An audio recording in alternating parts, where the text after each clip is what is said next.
mean, this sounds mean. It's not. You're not cutting a fucking perfect physique out of your current diet. Is what I'm like.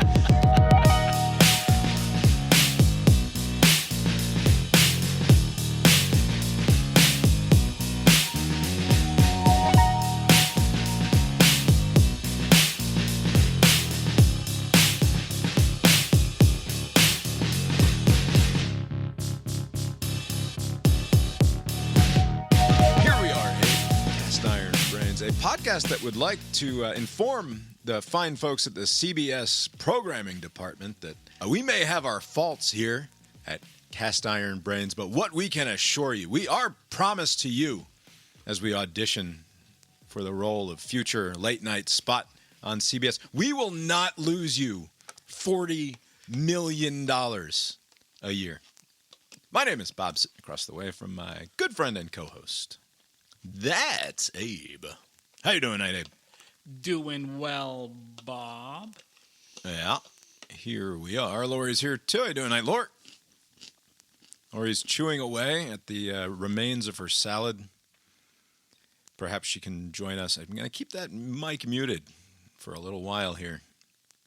Certainly in between contributions. What? I'm fine. Lori's fine. Tonight is Tuesday, July 22nd, 2025.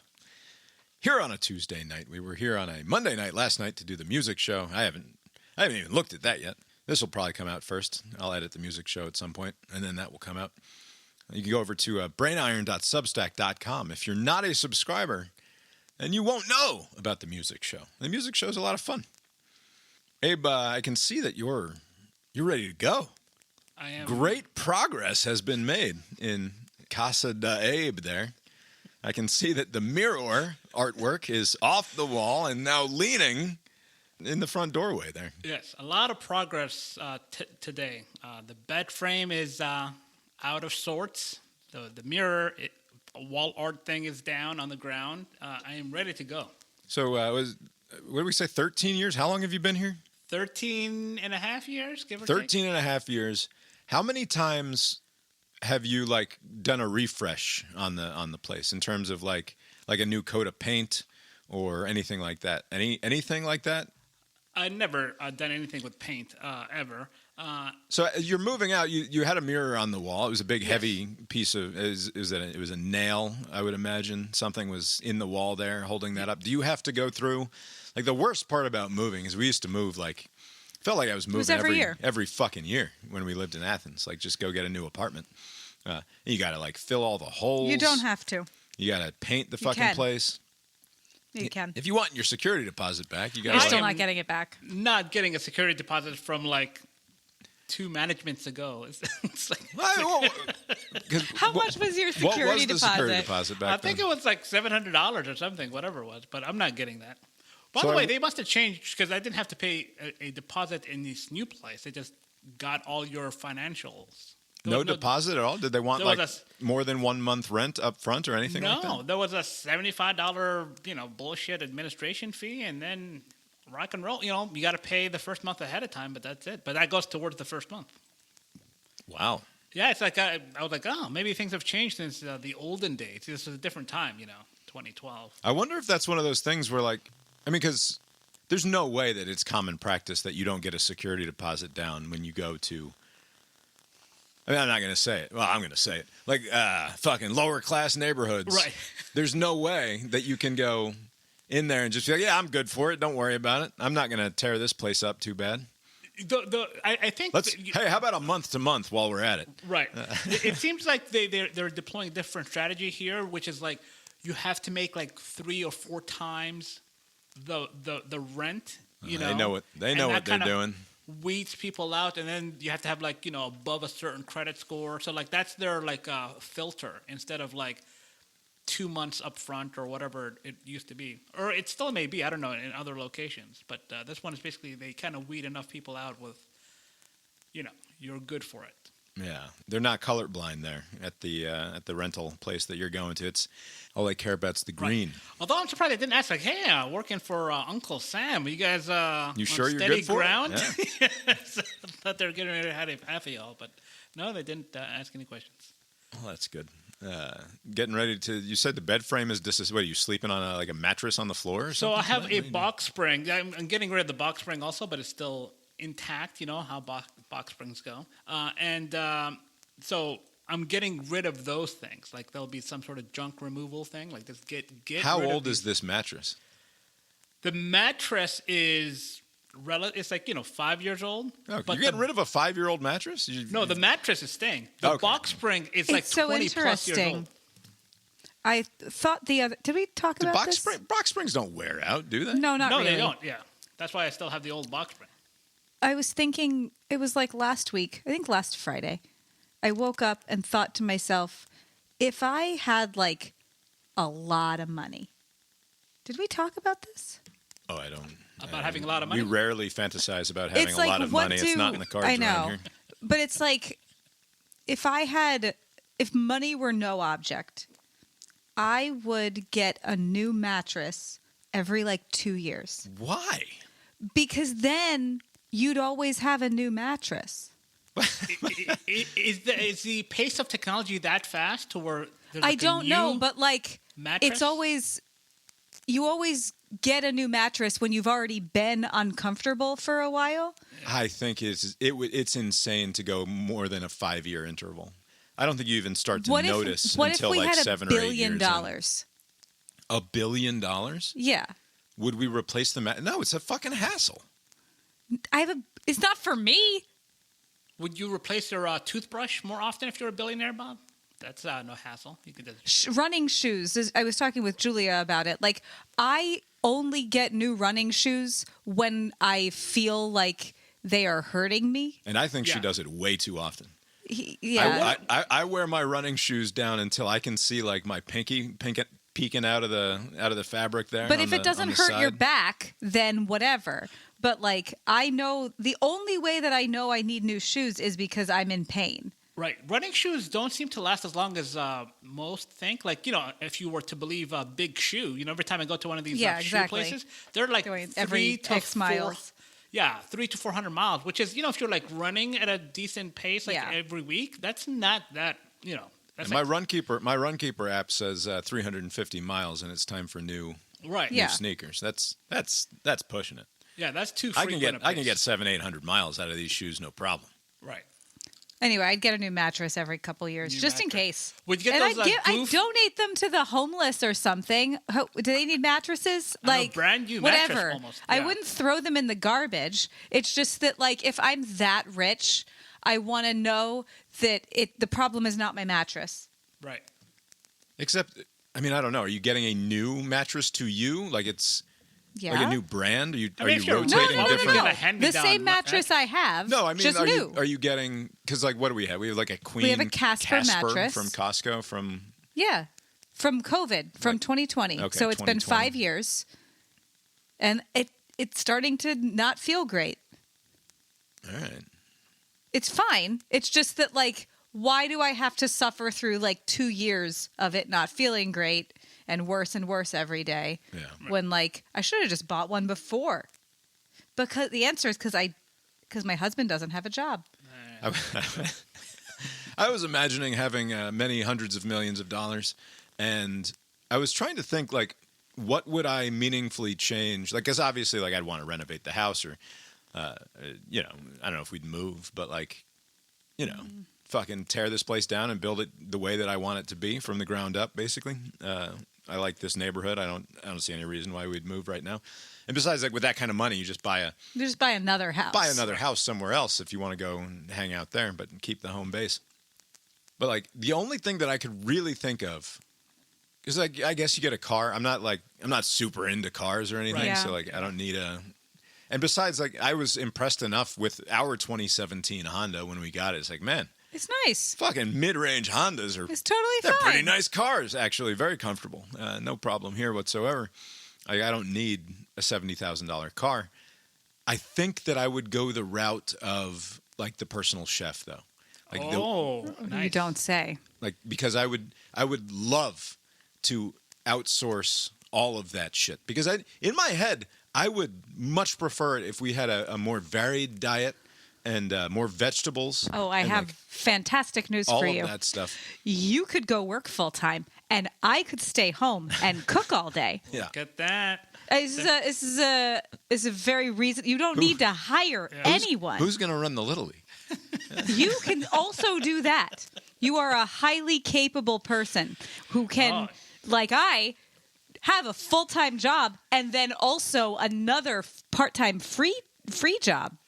It's just, I think that like the one absurd luxury I would go with is I will hire a personal chef. It might cost us $60,000 a year. That would cost so much more than getting like a new mattress every 2 years. Yeah, this is what I'm saying. Mine is more reasonable. Yours is more reasonable, but also, to my mind, more wasteful. It's not because I'm giving them to people who need mattresses. Who's out here needing mattresses so We bad? don't know people, but like homeless shelters. All right. Hotels?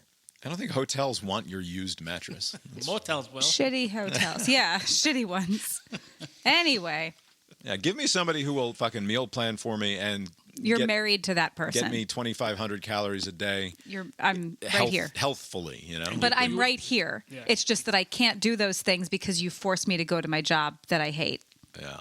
Do you think if you ask the general population, would they rather a personal chef that sorts out their food stuff, or a personal trainer that keeps them honest, sticking to some sort of schedule?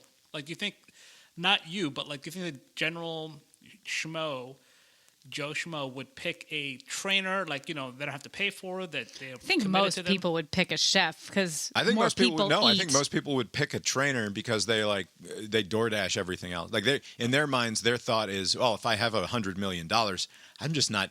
Why would I eat at home? Like, I would either go out or have all of my food catered. I don't know. To my Not house. everybody exercises. Everybody that's eats. also true, yeah. But also, like, I wouldn't want a chef for the simple fact that I don't need a chef for sweet potatoes and plain chicken, unless they can make me like a perfectly made steak. Then maybe They can. I'd be They eating can that do every that. day, and I don't know if that's good for you. But No, I don't know, probably again, like, not. Although I don't want to pick on you here, but it's not like the sweet potato and lightly seasoned grilled chicken is like. I mean, this sounds mean. It's not.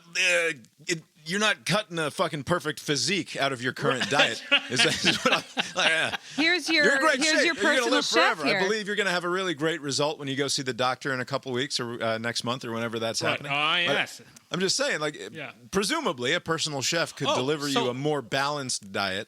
Let me ask you a question then. So your chef would keep you honest, right? You couldn't hey, can you make me some ice cream? No, what they would do is literally measure your macronutrients. Right. So they would keep you basically in your they weigh caloric every range. Okay, That's what gotcha. I would love to do that instead of what I do. Right. But I have to do the thing I have to do. I get independently wealthy, I will hire Lori for $60,000 I'm not a independently year. wealthy.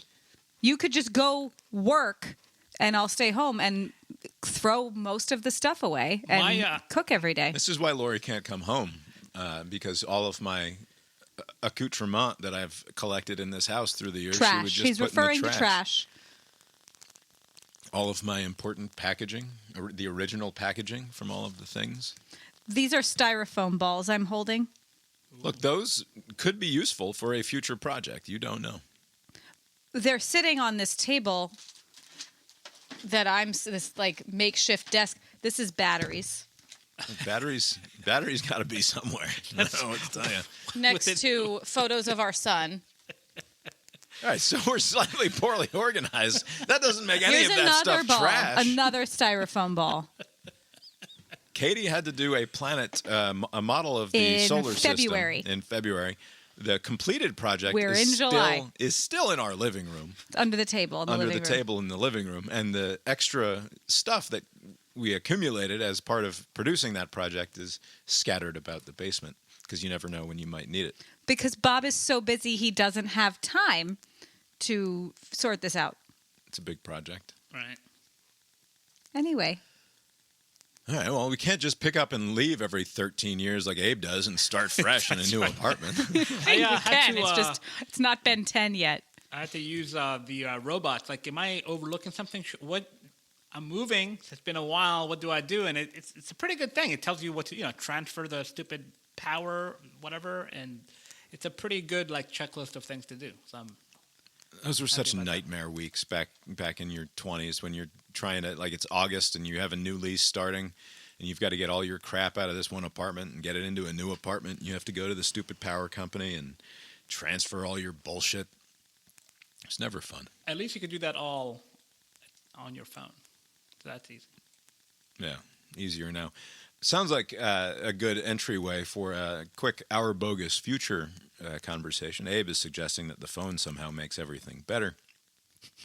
But in Our Bogus Future, not everything is better, including, according to something I read last week, that Delta is going to price tickets individually based on you as the customer using artificial intelligence.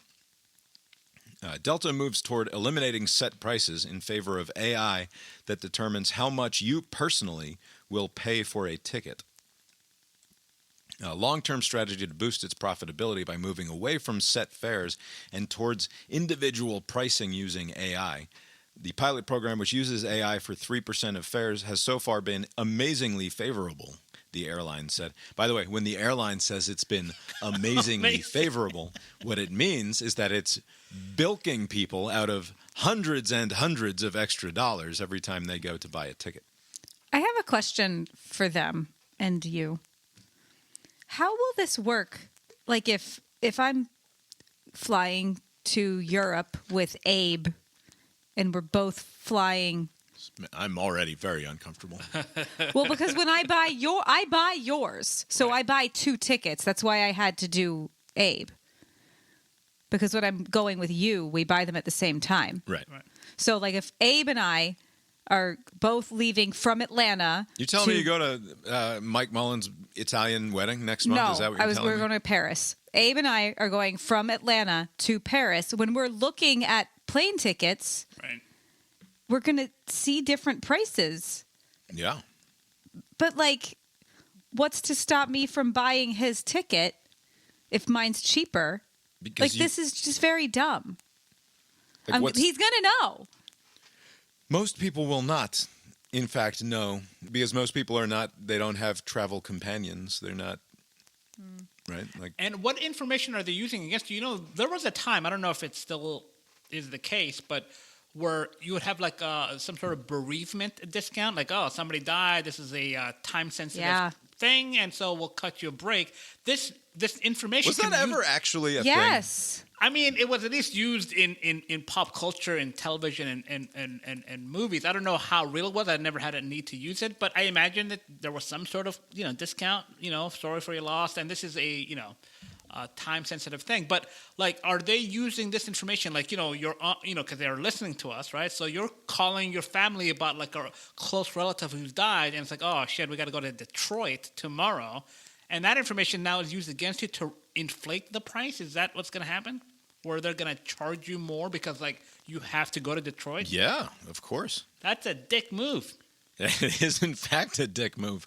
I imagine it's also going to have a big impact on like large group, like when a company has to buy a bunch of.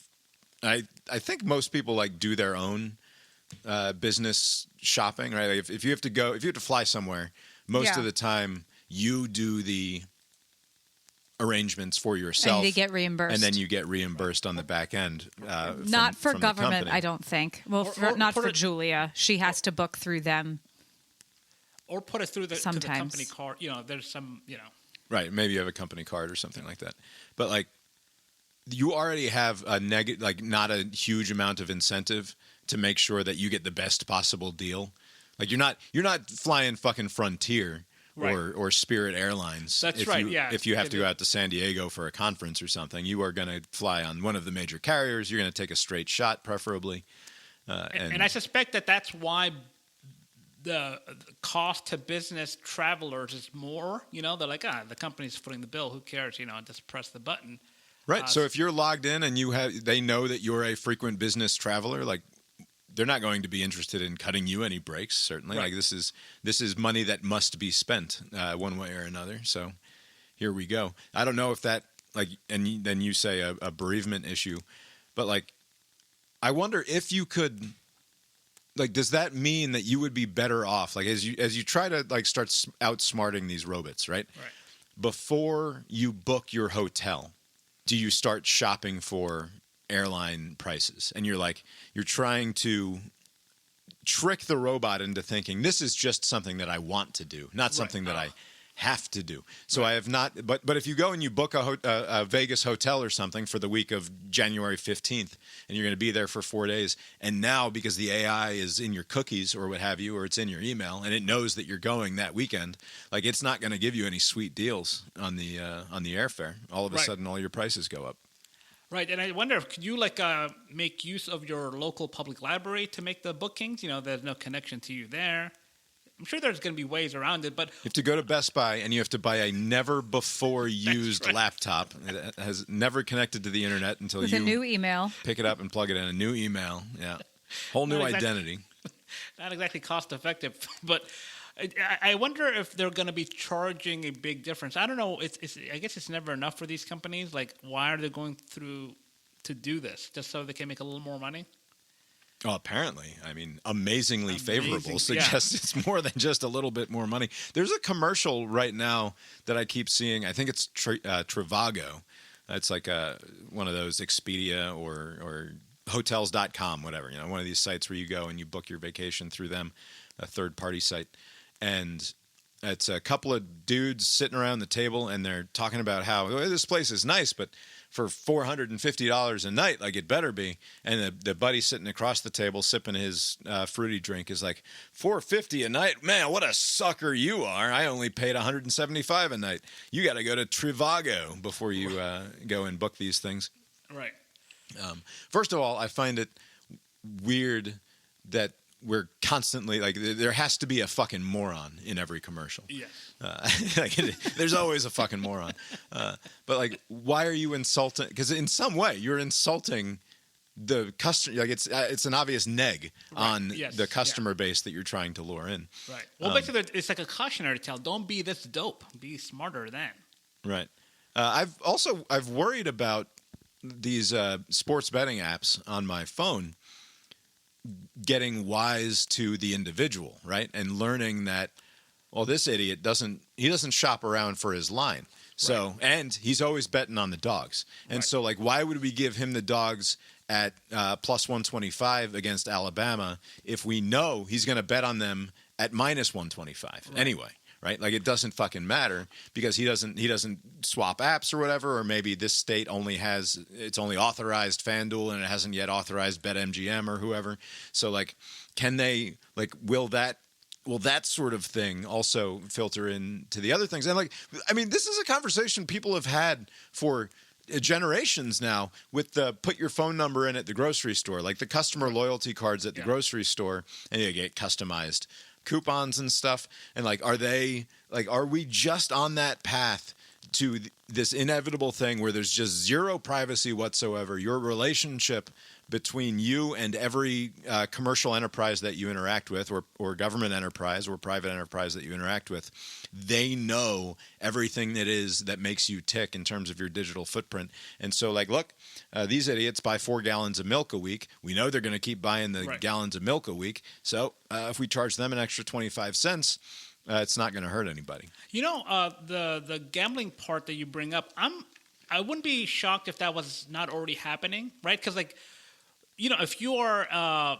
glued into one sports book or one app, whatever your choice is, you're not doing a lot of comparison shopping on the very small differences in the if it's like minus 115 or minus 110 or minus 125, whatever the line is, you may not be fully be paying attention to all the other lines. And there's also a lot of... I will say I pay zero attention to it. Right. I see a minus or a plus, and I'm like, I think this idiot's got the wrong end of it, and I'm going to get on the other side. So they should probably... I mean, I don't know, I'm giving them advice, but they should probably be on that already, because like you're going to be able to gain some additional monies I hope it's against the rules, right? Like I hope that they figured that out when they were writing these laws. I suspect that they did not. Yeah, this is probably a loophole that needs to be closed if it's happening, but I haven't heard anything. There hasn't been some great story about like that. But that'd be one area where you could easily do it, With the airfare, I mean, either people are traveling like in families or like groups are going to the same place together and there's some comparison. The most recent trip I went to in San Diego, one of my friends paid $100 more, same flight, but the $100 basically got you like a guaranteed seat, of your choice. Well, he paid for the seat. Right. So, but I mean, you're getting a seat too, right? So I was like, well, let me be the dummy and just get $100 off. And I sat like a few rows behind them, right? Like Right. It made no difference. But that you're traveling alone, more or less. That's fine. Like when it's four of us and we have kids, like we want to be able to pick also, our I seat. need to be in the front of the plane.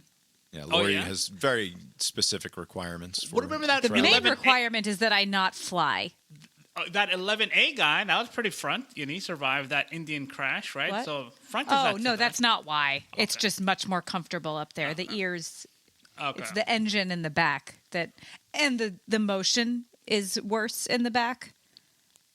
I see. That makes sense. It's not like a superstitious You're thing. not- It's louder behind the engines is the only problem with being in the back half of the plane. Lori, it's you're not a louder big behind fan the of wings. flying? You don't like I flying? hate flying. No, Not Lori's like- a big wuss. Not about like the flying. stress I around hate getting it. there and back. Just the actual plane ride. Isn't that fun? Just goes up and then you're in the air. I don't mind takeoff and landing. Yeah. It's being in it's everything about it. Literally every time Lori has flown in the last 5 years, she said, "I'm never flying again." And then she's have planning trips to Vancouver with her friend that didn't materialize. And then she's flying to fucking Europe next year. So I flew to Vegas with you. yeah, well, and you said you'd never do it again after that. I keep doing it. Anyway, To drive to Vegas, though. it seems real bad to let AI set individual prices for each individual customer. Yeah, and it sucks that whether in airfare or really in anything else. right, and it sucks that the early feedback is that it's tremendously successful. It's working. Like Southwest is getting rid of a lot of their gimmicks. And I guess maybe somebody ran the numbers and they figured that whatever system they had, whatever loyalty they had with their customers, did not matter. You see the ad campaign? They rolled out an ad campaign that was like, we're finally ending the dumbest thing that any company has ever decided to do, which is the load as though you are on a bus system. But it was their calling card. That was their thing, yeah. And the 2 check bags for free. I don't know if they're doing away with that. Also, it seems like they weren't getting a lot of bang for their buck, Yeah. It doesn't cost them anything to put the bags under. Well, it's like a resort fee at a hotel. It is so just a insane. I profit will center. say it again. I say it all the fucking time. They should charge the people to not check the bags. If you want to bring your bag on this plane and slow the whole process down, $50. Right. Well, if everybody $100. Right. Find the sweet spot that make people incentivizes people to hand over their fucking bags so we can all get out of here and get where we're going sooner. The incentive for me was basically like, hey, if you want to check your bag here at the gate, you can come in, with the prisoners of war and families or whatever, whoever gets up there first. Like, just come here, get your gate. The prisoner of war families. Yeah, like those, the early wave of people. They go through a list of people. If you got kids, if you whatever, yeah. If you're a prisoner of war. Yes, prisoner of war, elite member of some credit card, whatever. And then schlubs like me who are zone 8, off you go. So, but the offer is, if you check your bag at the gate, you can get in without any hassle. But you're right. I mean, if you could check the bag for free, but it cost you $75 to not check it, what would you do? Oh, I would do the free option. Yeah. Yeah. What are we doing? The problem is that you can't get. It's not like the tremendous amount of improved efficiency is going to get an extra flight in per day for the airline, right? There's no amount of efficiency of loading of planing and deplaning passengers that's going to have a meaningful impact on their bottom line. I don't think, right? They're still paying their people to be there regardless. But you're getting one thing for free, right? Either you're getting it checked ahead of time, or people are almost kind of jockeying for position to try to get whatever limited overhead storage there is, because everybody's using a carry-on to avoid paying. Basically, more people who would otherwise check their bags are doing carry-on because that's the free option. If you flipped it like Lori suggests. And you know what? Except that don't they also require less labor if there are fewer checked bags? Like presumably like there's that aspect of it too. They need fewer baggage handlers if we have a culture that says 90% of people would prefer to just carry their bags themselves. But I also think that more people would say it is where I am so weird about my stuff and paranoid. And also, it's the business people that really don't want to check their bags because they're in a hurry and they have such a small amount of stuff. And then it's paid for by the company anyway. Right. So, like, I think the amount of people who would be willing to fork over the cash to keep their stuff with them is higher than the people like me who I'm happy, just fucking take it, whatever it costs. I don't want to carry my stuff. Yeah. I think they'd make more money and speed things up. I'm trying to help them. Anyway, back to Our Bogus Future here. The pay what the AI demands that you pay thing is not all of that dissimilar from like pay what you can tickets that some districts do, where like if you make $150,000 a year and you get a speeding ticket for going 20 over in a 55, then you have to pay a $400 ticket. Whereas if you make $60,000 a year, you only owe $175 or something like that. Right.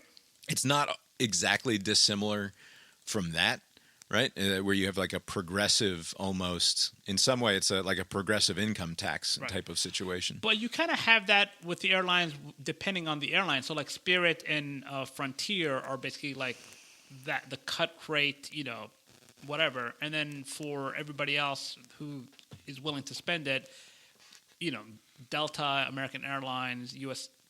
Airways doesn't exist anymore. But yeah, like the major airlines are the ones that charge full freight. You would think that, like, as somebody who sort of buys into most sort of free market ideology type stuff, I would be largely fine with this. Because presumably, like, the way that this will correct itself is that the AI that works for United recognizes that the AI that works for Delta is trying to screw you over. And so United will offer you a more competitive rate. And like, as long as there's not collusion there between the various AIs that are doing this pricing model, then it won't be too much of a problem. But it puts so much more pressure back on the individual to have to do all of this added work to figure everything out, and it just feels like unfair and exploitative to expect That's the fun part of the vacation, is finding the cheapest flight, to go up against the AI in that way. How can I be expected to beat the AI in a fair fight? It's kind of like there's talk about like, why is the market so high right now?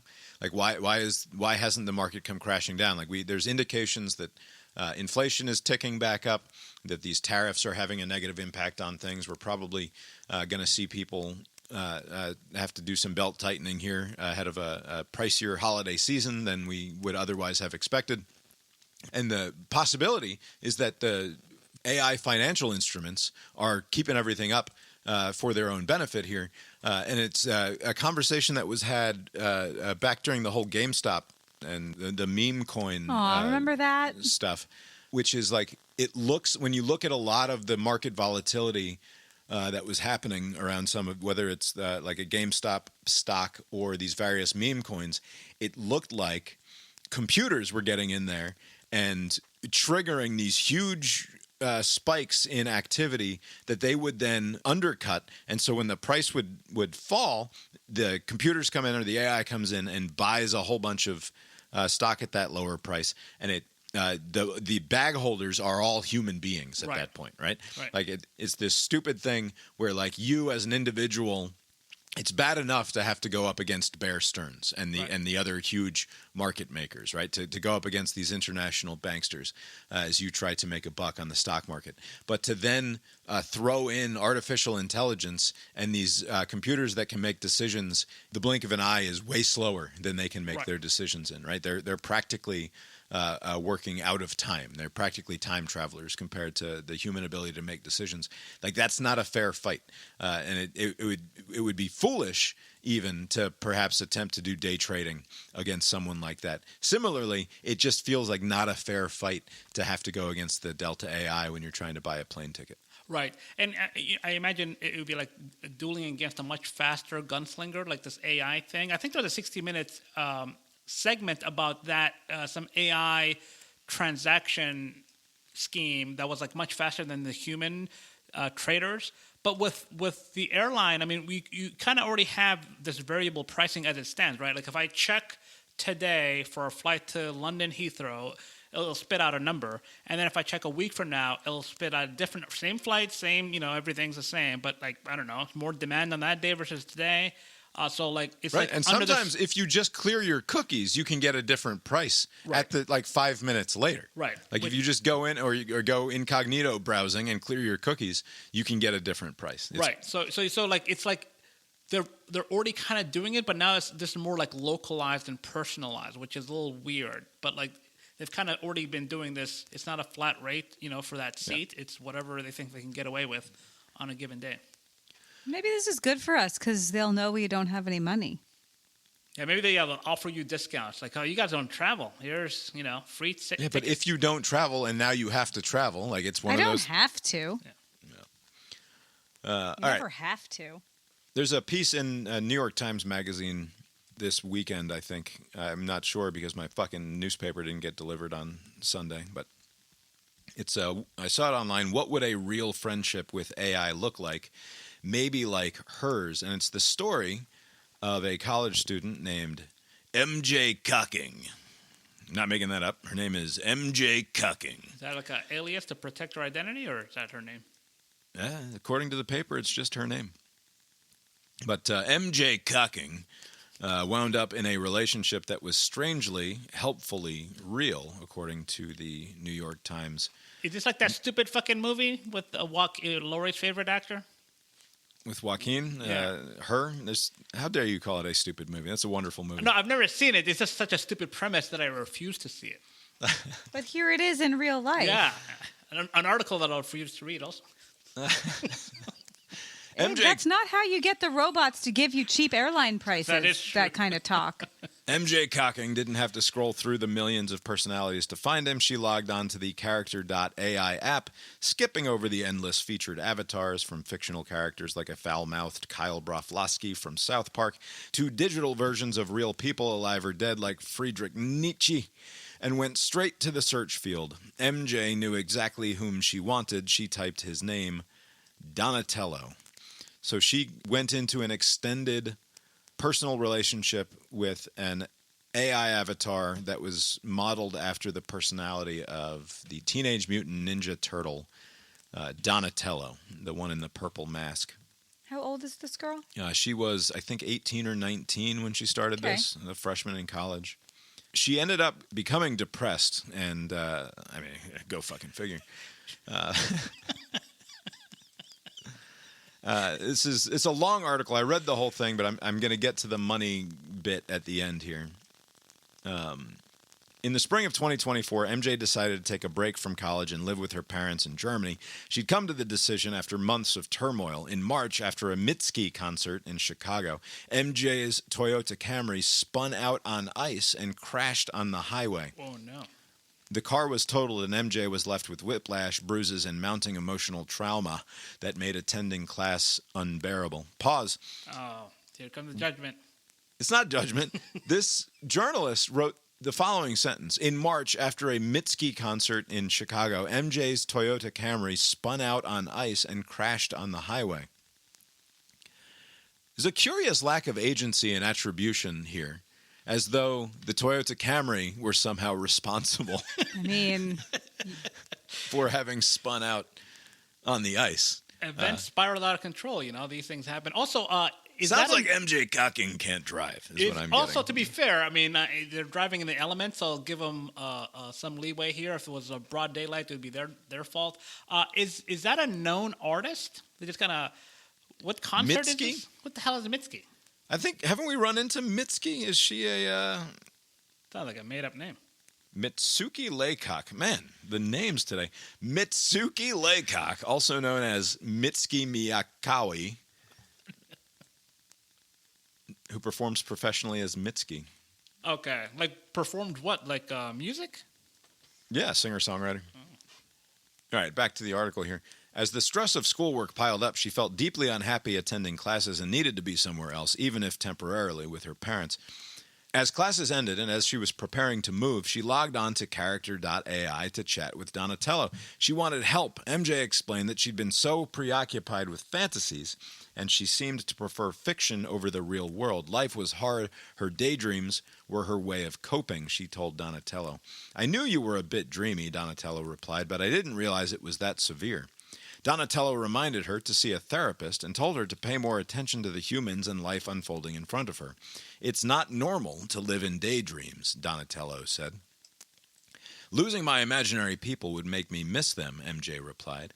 Donatello said these fantasy scenarios were her way of escaping reality. Quote, it's hard to give up something that brings you comfort, he said, but you can't keep living in a fantasy world forever. You have to face reality at some point.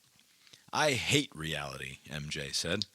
Reality can be cruel and unfair sometimes, but it's the only one we've got, Donatello told her. You need to find a way to cope that doesn't involve isolating yourself. End quote. That comment broke open something inside her. At the time, MJ's parents were in town, and so were her two sisters, one who lived in Orlando, the other in Michigan. They were visiting her grandparents, who live in Detroit. The whole family was together now at her grandparents' house, but soon everyone would go back to their own cities, lives, obligations.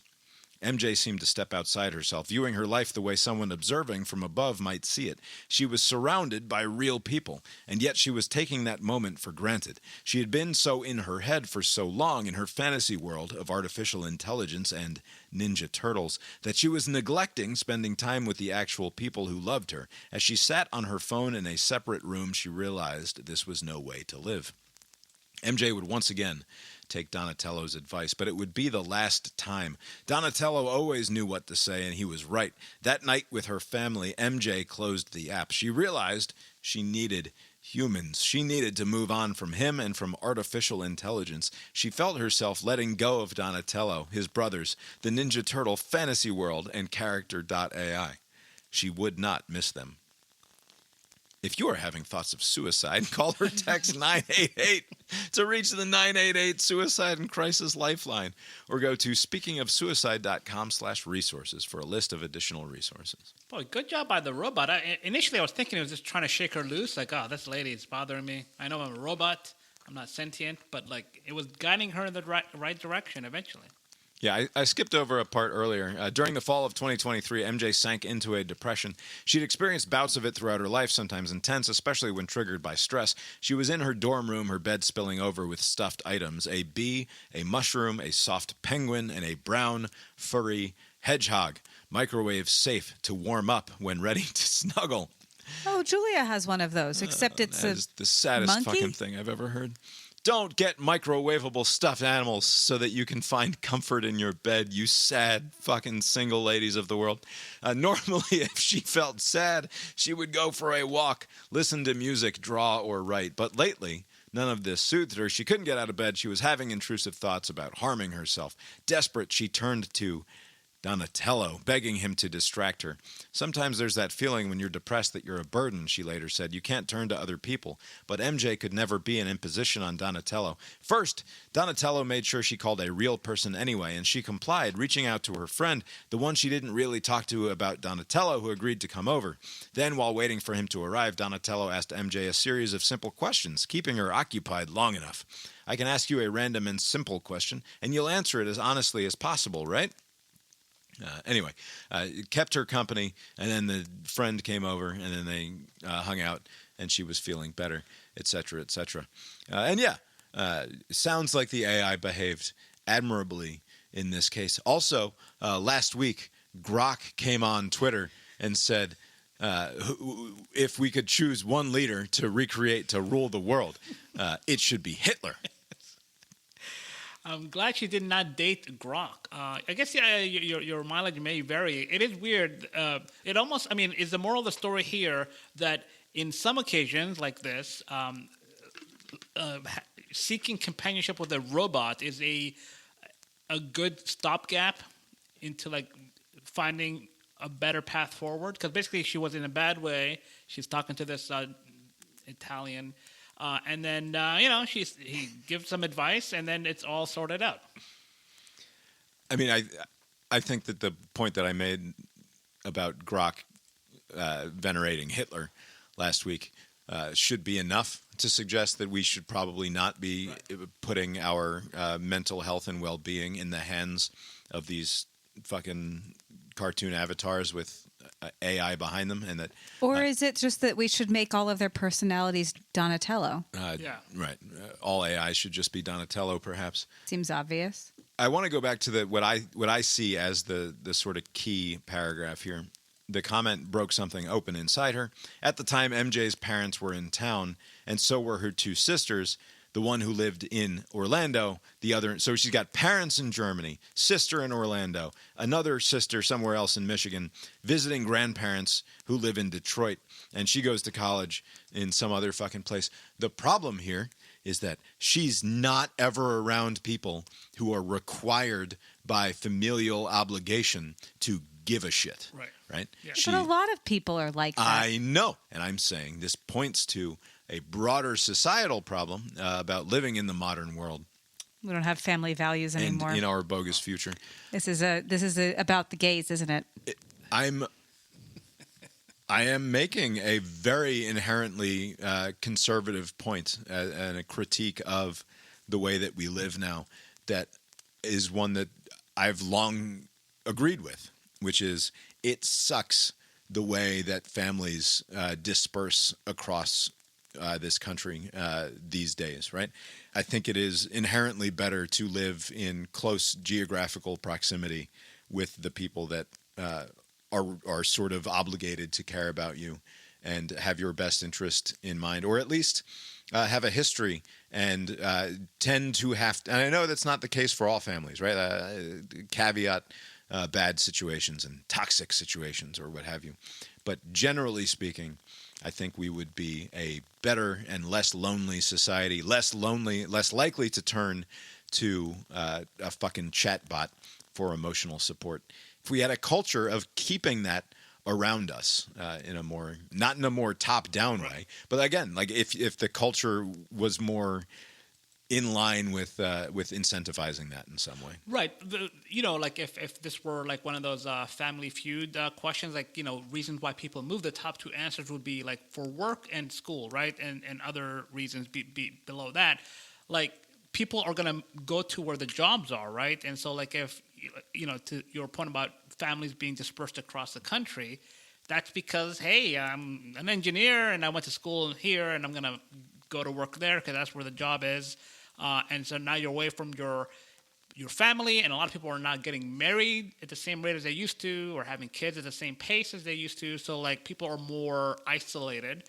And the longer that you push out that time to where you start putting down roots and building a family, the more likely you are when you're in your late 20s or early 30s to go establish roots wherever the most money can be made, right? Because it doesn't matter that your parents live in Nashville and you're going to take a job in Denver or something like that, because like whatever, you're a young single person, you can fly home for Christmas and it doesn't matter. But then when you're in Denver and now you take a job in Seattle and now you meet somebody and then you start your family at 37 years old and now you're clear across the country from your parents, you're less likely to pick up and take that family, especially once the family is established. Kids are in school, they have friends, it's a pain in the ass. And also, how many good friends do you develop past 30, right? So like, that second move, maybe Zero. So like, after college, maybe that first job, you're still in your 20s, and if you may meet some people. But then past that, it's slim picking. So not only are you away from family, you're away from like your circle of friends or people that you would occasionally, once in a blue moon hang out with. Right. But with that void, that's in comes Donatello, right? So like, right, but social media and the group chats or what have you that you have on your phone are clearly a poor replacement for that, right? Like you don't get that level of connection and intimacy even with your loved ones on the phone. Maybe I'm. I do. I mean, I don't know that you do. I think that it would be better. I know that I would feel closer to your friends, and like this is where it starts to get weird. Like if your two best friends, instead of living one abroad and one 4 hours away in North Carolina, if we lived in town, the one abroad shouldn't count. She lives 2 hours away. If we lived in the same city as your two best friends, and they came over for dinner on Sundays or like twice a month or something like that, it would feel like we lived in a place and had a community and that they were part of our lives in a more meaningful way. And it would be a more rich relationship for all of us. And I sort of regret that that's not the case, right? And I think it is similarly, if instead of doing this podcast, I just texted with Abe all the time and your involvement was, I don't know, 8% of what it, like you'd maybe text him when a football game was on or something like that. Maybe we'd have a group chat going still. Right. But like, I don't think it would be the same. Right.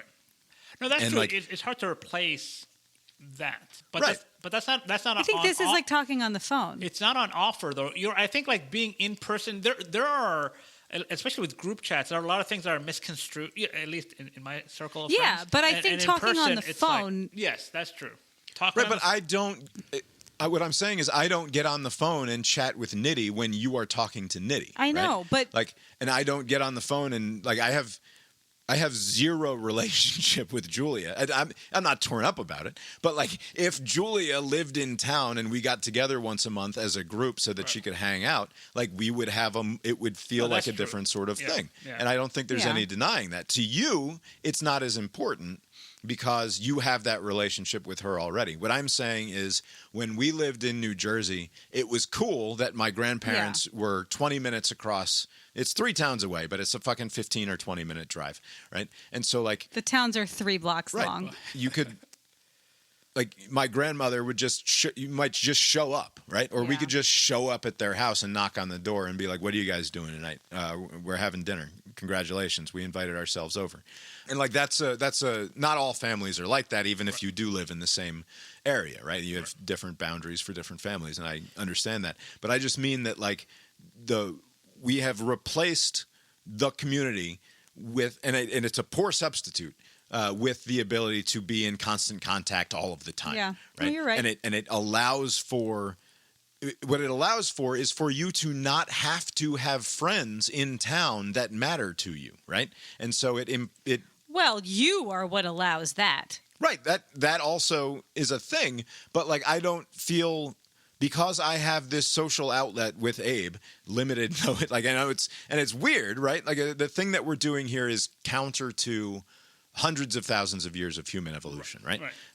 And so if I didn't have this with Abe, I suspect that I would be a full-on hermit, as though sitting in a basement looking at a 42-inch television doesn't suggest that I'm a hermit already. Or perhaps I would get this feeling inside me that says, man, I got to make a buddy. Right, I got to at least go down to the bar and shoot the shit with a couple of dudes on a random Tuesday night or something, so I don't feel like I'm flying through this lonely rock alone any longer.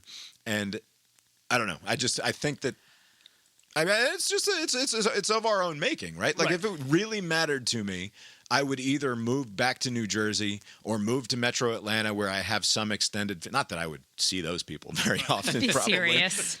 Or I would move out to Denver. Like my brother is all but set up shop in Denver at this point, right? Like because his sister's family has... No, his sister-in-law. His wife's family? Your sister-in-law? Right, that's what I meant. Catherine is not who you're talking about. My brother's sister-in-law moved to Denver also. And then the grandmother of their children also moved to Denver. So like there's a little bit of a coalescing that's happening there. But like if I was more serious, had the courage of my convictions or what have you, I would try to make that happen. But they could move. Right, Like they could definitely, pick up and move in 2 years, and it wouldn't be any skin off their back. Yeah, be back to square one. But I mean, this problem, basically, I mean, at a larger level, this is a problem across the country, right? So, like, do you think that technology is going to play a role? You know, that Apple Vision Pro thing, pretty snappy. You know, maybe they'll have the technology to where it'll be much more immersive than what we currently have, and maybe that will bridge the gap some more.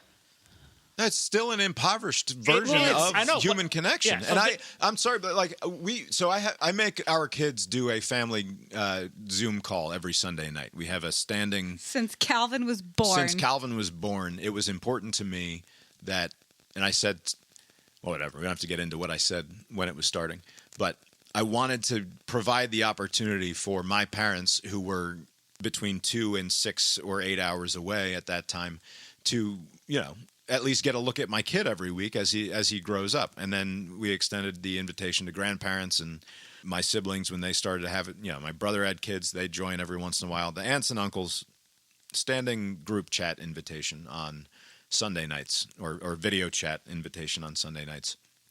And I am reliably annoyed by the interaction, but I force it to continue because I think it's good for the kids to interact with those people on a regular basis, right? At the very least. Right.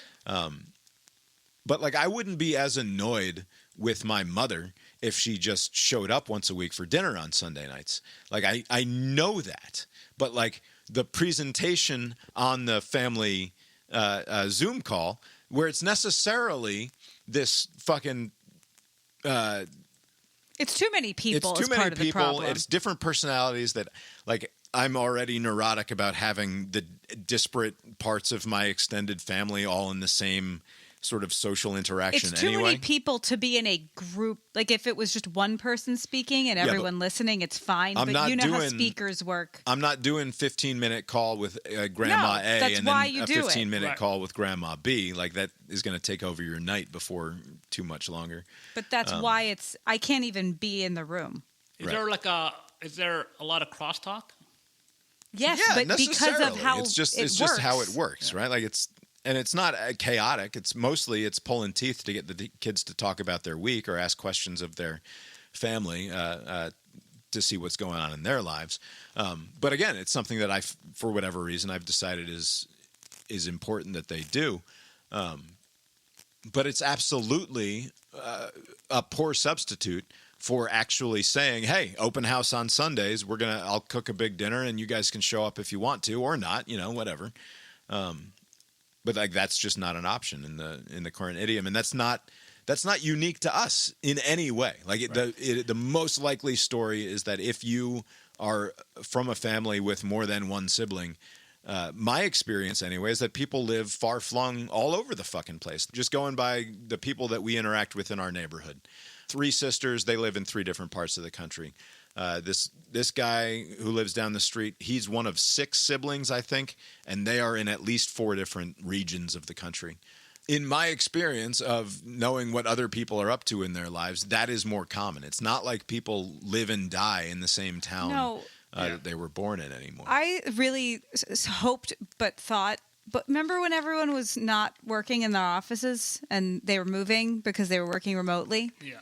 They were mostly moving to family. Right. And I thought that there would be another sort of migration in that direction, but it didn't last long enough. Yeah. I Now just think everybody's people are back. convinced that they have the false security blanket of the technology that says ultimately it doesn't matter. I right? don't think that it's a false security. I think they go where the money is, and that matters more because you have to have money to live. It matters more ostensibly. It matters more on the surface. Yeah. It matters more in a way. Immediately, it matters Right. more. In an So immediate gratification sort of way. So but they I think move it out makes of their coal mining town, and then during COVID, people were moving back to where their Except families that that's were. not the case for most white collar jobs. Like, but that's the thing is, like, they can happen anywhere. They mostly do happen anywhere. And like my brother Andrew, for example, they moved from DC back to the Philadelphia area because that's where her family is, right? Exactly. Like, primarily, that's why they did that. And they're both able to work largely remotely. And that's great. And they wanted to start a family, and they're in the process of that happening. My sister and brother-in-law are going to stay in that town. Like he's not ever going fucking anywhere. He's going to be in the place where he was born forever. And like, I think that's great. But it's not a great regret in my life or anything. I lament and I understand the sort of conservative critique of the modern world in that way, I think. Let me ask you, if suppose this were a parallel world and there is no internet as we know it, like as far as social media and all this connectivity that we do have, but we have the same job pressures to scatter, to find jobs wherever, like we do now. So like just 2002. Right. But basically, the means of communicating isn't to where we are now in 2025. Like, would people's habits be different? Would your opinion be different? Because basically, people are now more isolated and they have no means of connecting. I mean, in this world that we're living in now, online interaction seems like a crutch. Like, and maybe people aren't cultivating interpersonal kind of relations because of this option. But if this option were not available, would people's behavior be any different? Like, because the job is still No, because across people the were country. doing this in 2002. Right. So like, yeah. So if this guy got a job in Boise, well, that's the last we've heard of him. Other than like Christmas and Thanksgiving or once or twice a year, right? You would not be interacting with them to the extent that we are now. So maybe it's not all bad, but you're right. I do think people aren't cultivating relationships with their family, extended family, and their friends from years gone by.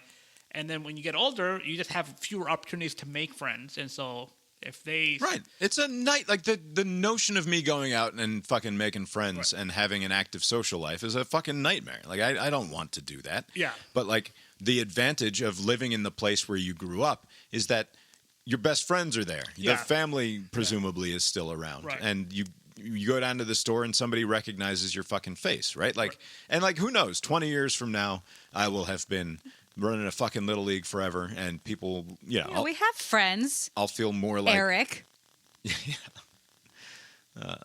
Anyway. But see, that's the other thing, like that's another in, like a backdoor to friendship in this age is like if you have kids, and naturally when they get older, may not be best of friends, but people that you see more often, that you kind of develop some relationship with.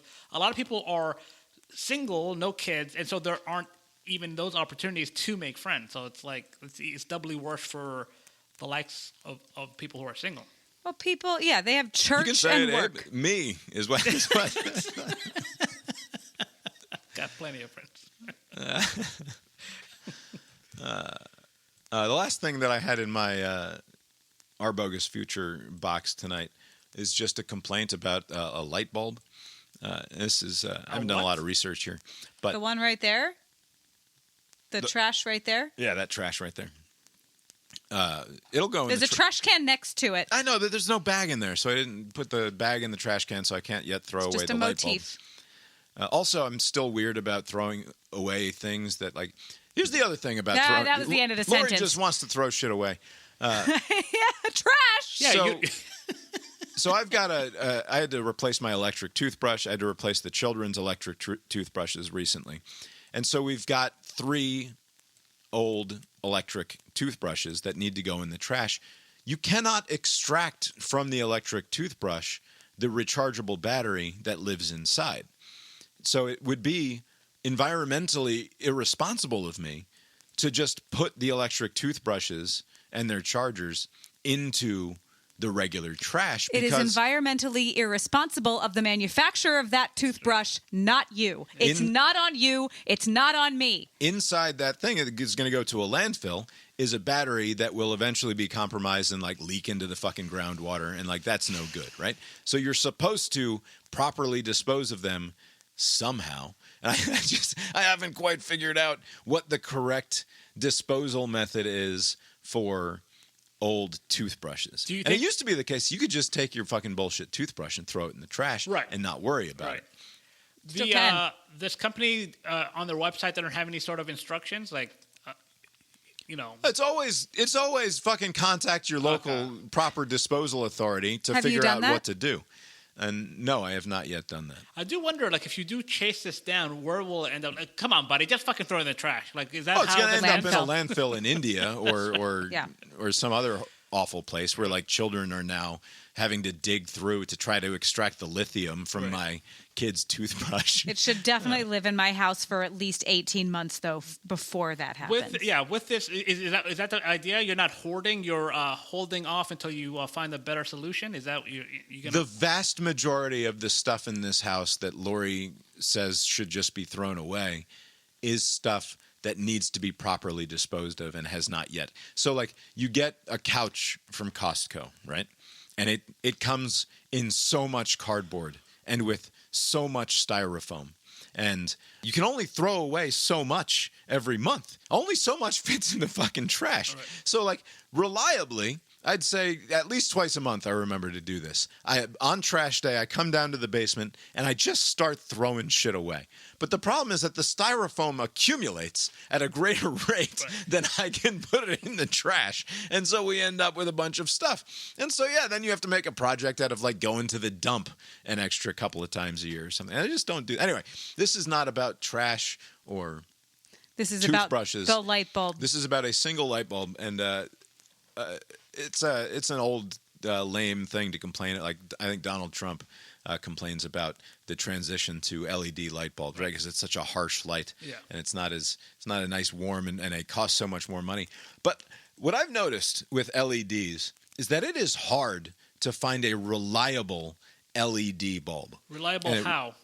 Reliable the ones upstairs are bad too. In terms of not failing, not because the LED itself blows out or like, because in a classic light bulb it costs 97 fucking cents you could or whatever. shake it and hear if it was broken. And as long as the filament connected from one side and then went across and then it connected to the other side, then electricity would go into it and a fucking thing would get hot and bright and it would be great until finally the filament snapped and now you have a worthless light bulb there. But it's fine because they're 97 cents. You just put a new one in there. Right. And you got to replace them based on a certain number of hours. And the LED light bulb revolution was going to give us effectively endless light bulbs, right? That was the promise. Is like this is 40 years before this LED so basically is going more upfront cost, but longer shelf life. Right, and I've been an early adopter of every form of light bulb as they've come on the market. And I was big on CFLs. When those came on the market, and then of course they stack up in the house too because there's like mercury gas inside them. You can't just put those in the trash can. You got to properly dispose of those too. I'm pretty sure I've got dead CFLs on the other side of the basement that were in our place in Whitehall. Like not because I kept the dead CFL from move to move, but because they survived long enough that like they made it to this house as still functional light bulbs. They still work. And might in fact still work, some of them. But eventually what happened? Well, eventually they burn out too. Anyway, the point with the LEDs is not that the LEDs don't last forever. It's that the components of the LEDs, whatever else is going on in there are failure points inside of these fancy fucking light bulbs that are not just the LED element. Right? I see. And so while the claim is that this light bulb is going to last you a fucking lifetime, and they can make that claim. The light bulb will. The light bulb, like the LED, if I break open this LED, the LED inside, I guarantee you, if I put it on a circuit board, it would light up again. But the problem is the circuit board in there fucking failed, or some other little piece of plastic in there fucking failed. And so I turned on my overhead light yesterday, and I start hearing like a weird sound. It's a fucking light bulb making a weird sound. Wow, really? Yeah, and like this is consistent, and because you like if you put an LED on, and even if it says it's a dimmable LED, if you put it on, they make sound. A dimmable, it's awful fixture, it will vacillate. Like the light itself becomes inconsistent, and then oftentimes also, yes, it makes a weird sound that you can hear. So that's my complaint about light bulbs. The new light bulbs suck. They're more expensive. You have to replace them not quite as often as the old incandescent light bulbs. I mean, Really far less often. Far less often, but it's an obnoxious thing to have to do Is on it- a regular basis. Still, Is it obnoxious enough for you to go back to the old lights, or well, I don't even know if you can. You can't even Oh, get them. you can. Can you get the old ones? is there like a Yeah, you can black get the market old for ones. this? Like, hey, No, they might burn your house. Like, it feels like it's going to burn your house. I got the Christmas lights. No. You can get bulbs. It's just like your power bill will go up. Right, and it's good for the power bill. Obviously, they suck way less $250 electricity. this month, up $100 from last month. That's how hot it was. nice. The AC will fuck you. Bob, are you have you changed your purchase habit when it comes to the toothbrush? Are you going to get something that you can remove the battery from? No, none of these. Like. Can't. Oh, really? None of them Philips, come that way. Really? I don't think you can get a removable battery for any of these fucking toothbrushes. No, you can't. And you should be able to. And you should be able to just mail them back to the company to dispose. But you can't. So they should go in the trash. You should at least. I'll take it to work. Right. You should write them a letter at least, like trouble upstream. Tell them like this is a problem up there, and by the time it gets to you, you can't really do anything about it. I mean, this is my long complaint about almost everything, which is that the cost of the bottle of Coca-Cola should be way, way higher. Right. If ultimately this is a single-use thing that you're selling me, right. It is inherently wasteful. All right. Speaking of Coca-Cola, Donald Trump announced earlier this week that Coca-Cola was going to start making cane sugar. They're going to switch to cane sugar in all of their beverages instead of the high fructose corn syrup. And that's not quite the case. But Coca-Cola did announce that they are going to be introducing a new category of Coca-Cola, which will, in fact, like Mexican Coke is, be sweetened by cane sugar instead of high fructose corn syrup. They'll still be selling you the high fructose corn syrup if that's your preference. But they're going to add a new thing to your options there on the store shelves. Do you have a prediction as to how many people are going to gravitate towards this new sugar, this cane version over the high fructose? I mean, this is being presented as a win for the MAHA movement, the Make America Healthy Again movement. That's how Trump is presenting it, and that's how a lot of people online are saying this is going to be better for you in some way. To me, I hate to reiterate this point that I keep making, but again, it's not the high fructose corn syrup, just like it's not the red dye in the Fruit Loops that's doing you in. Right. It's all of the sugar that's in the Coca-Cola that's doing you in.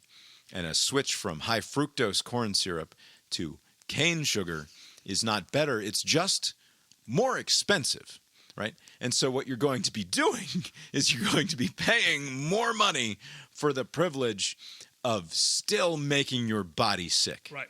I must have missed this part. So this is going to be like a bullet point in the MAHA resume, the Making America Healthy resume, that people are consuming large quantities of sugar, but a different type of sugar. That's going to be the claim to health? Yeah, it's the high fructose corn syrup that's the problem. In reality, if what you're doing is trying to avoid high fructose corn syrup, and therefore are going to be paying more for Coca-Cola, if that forces your consumption down because your Coca-Cola budget is $100 a month, right? And you are previously you're able to get 1,000 units of Coca-Cola for that $100, and now for that same $100, you're only able to get 700 units of Coca-Cola. Then yes, you will have made ultimately a good trade-off in terms of your health because you're consuming less Coca-Cola. But if instead you're just a guy who drinks 2 cans of Coke every day and it doesn't matter how much the Coke costs, if you're switching to cane sugar Coke, it's not going to have any positive benefit for your overall health. And in this case, the problem is that high fructose corn syrup is cheaper, and therefore we consume more of the sugar, right? The chemical difference between, and I'm going to get this wrong, but fundamentally, I think that it's a fructose versus glucose formula. Yeah. And the difference between the high fructose corn syrup versus the cane sugar is you go from 50 of one and 50 of one to 55 of one and 45 of one, right? So I don't know which way the scale goes, but it's just a shift of it being half of one and half of the other versus 55% of one and 45% of another. So that in terms of the way it interacts with your body, not going to fucking matter. The reason that people got upset about high fructose corn syrup 10 years ago, or whenever those documentaries started coming out about high fructose corn syrup being bad, is because it's so much cheaper. They put so much more of it in our food and they make it more appealing or what have you. So that's how it's bad for you. But it's like not actually better for you to have real sugar. It speaks to why cheap food is unhealthy versus like healthy food is expensive, and it's because cheap food, you can put cheap ingredients. The reason that the organic ho-hos are better for you is because you're going to buy fewer of them. Right? Like that's the only way that you can make it make sense to buy organic ho-hos and say I'm doing something positive. It's because instead of eating 8 at a go, I'm only going to eat 2 at a go, and that makes it healthier. I assume this is a non-starter, but if they're trying to go towards a healthy route to make the money make sense, like, do you think if they got rid of the subsidies that go towards corn, then high fructose corn syrup would not be as cheap, right? Maybe it would still be cheap, but it would be the same. I think. Yes, but then you're fucking over the American farmer here, Abe. That's true. I guess you can't have that. But like, I mean, no. As it stands now, they're just, this is just one more product in their options, right? And so the regular high fructose corn syrup at the price that you're paying now is still going to be available to you. I assume people are not going to consume this new cane, whatever. And Trump is a Diet Coke man, right? The aspartame, no sugar thing. So like, it seems like it's not going to make much of a dent. No. Speaking of aspartame, I'm going to make a change in my protein powder of choice. Oh, what is your protein powder of choice? It's a company called Orgain. It's Orgain, and they make a whole... They're not a sponsor. Not a sponsor. They make a whole slew of different products. They make a sugar-free one, which has been the one that I've been using, and it's sweetened with stevia because for years, of course, you hear aspartame is bad for you in various ways. And who knows? I don't fucking know. But a stevia from the stevia leaf, right? It's a more natural product. It's not a chemical sweetener.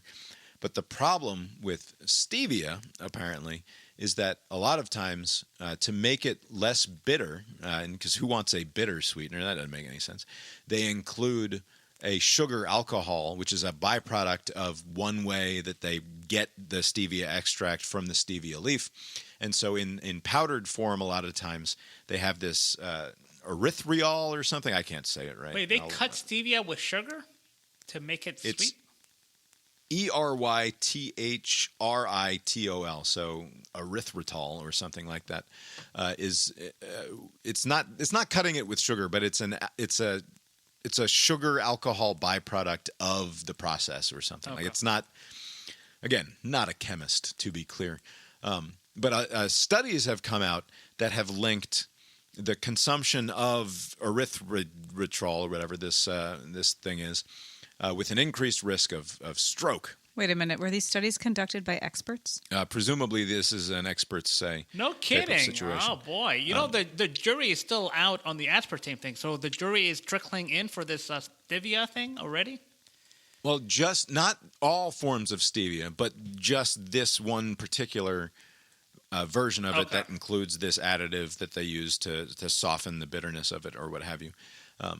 And so, like, but this is something that I've heard about first time a couple of years ago, right? It's, you hear all these fucking things, you read the thing, and it's like, ultimately, if a study says that something increases your risk of stroke or heart attack by some meaningful amount, it's not like it's actually... It's never a meaningful amount. It's never actually a meaningful amount, right? And it's so hard when you consider that the way that they found this out is that they like injected a lab rat with like a fucking an all but fatal dose of the thing that they're studying, and it's like, oh man, that fucking dude died, and he didn't die when we did this other thing. So, like, you never really know, I think it's fair to say. And also, across wide populations, it's like, what are we talking about here? If I consume the thing that might, in certain populations, make you more likely to have a stroke or a heart attack or form blood clots or whatever the fucking thing is, you're more likely to get cancer. Like, across 100 million people, I have a distinct lifestyle from like 99% of them, right? Like I eat salads and I eat and he eats cheeseburgers and I exercise and he does not or whatever, right? So like you just a 1% increase in the likelihood that you're going to have a negative reaction to this thing, it's fucking minimal, right? But also, like if you could not have that thing, if it's easily replaceable by another product, why not? Right, why not? Right? Like, yeah, that's true. Why add risk to your situation if you've now become aware of a risk? And so I'm going to make a change to this. It's the same company, Orgain, but they have... Not a sponsor. Not a sponsor. Wish they were. They have one that is, it's 5 grams of sugar or something. So it's naturally sweetened with a small amount of sugar. And it doesn't include the stevia sweetener in it. Back into the fold of sugar. Look at that. But the point is here that I'm to me what I'm doing here is like confessing to my own susceptibility to this sort of thinking, right? Which is like I get why people freak out about the things that they put in their bodies. Like I understand that instinct to want to be like, hey, I don't want to put bad shit in my body. And just because it's on the shelf doesn't mean that it's automatically safe. Like I recognize that. And I want to be smart about the stuff that I put in my body. But at the same time, like you can't freak out about it so right, much. that's No. true. The one thing I think, I don't know, the microwaving in plastic. It's like the one new age, don't do that because you'll eat the plastic thing that like I just don't microwave in plastic anymore. But that's it. I also breathe in carcinogens all day. Just all day long. My whole job is just breathing in carcinogens for money. So maybe it's not the plastic. Is there because at the same time, like I drink alcohol on a regular basis, right? Like known Quite carcinogen, regular. right? It's going to increase my likelihood of getting cancer, and it doesn't. Like, I mean, if I was smart, I would choose to stop drinking entirely because whatever the stress relief benefits are, to whatever extent it might like lower your overall stress and increase your general appreciation for life, and therefore have knock-on effects where it's helping you navigate the complexities of the modern world, and therefore has benefits in some way. The bottom line is that it's fucking bad for you. It's bad. It's poison for your body, and it will ultimately do bad things to you. No, we have Z-biotics now. We're fine. Like trade-offs, right? Like right, the trade-offs. But also, my school of thought is just big to small. Just get the big stuff, cholesterol, blood pressure, like just basic things. Make sure your house is in order there, because a lot of people, all the diabetics out there, they're what was it, that A1C? Like there's just a lot of things. Just worry about that. Like some stupid additive on your donut is not going to kill you, but like a stroke can kill you, like a heart attack can kill you. That sort of thing can kill you. Worry about those things. Right, and there's no controlling for any of this stuff on the long run, right? Like, and it's one thing to not smoke the cigarette, and like that's smart, right? Because you don't want to don't poke the bear unnecessarily here. But like you're saying, like you might just stroke out one day. Right, it's just you don't fucking know. You could be building a clot in your lower leg right now. You have no idea about it, and then you're. Like, fucking 3 years or 20 years from now, you fucking throw the clot straight up to the brain. Aneurysm, dead. You don't fucking know. That and stress, Don't stress too much about dying. You'll die.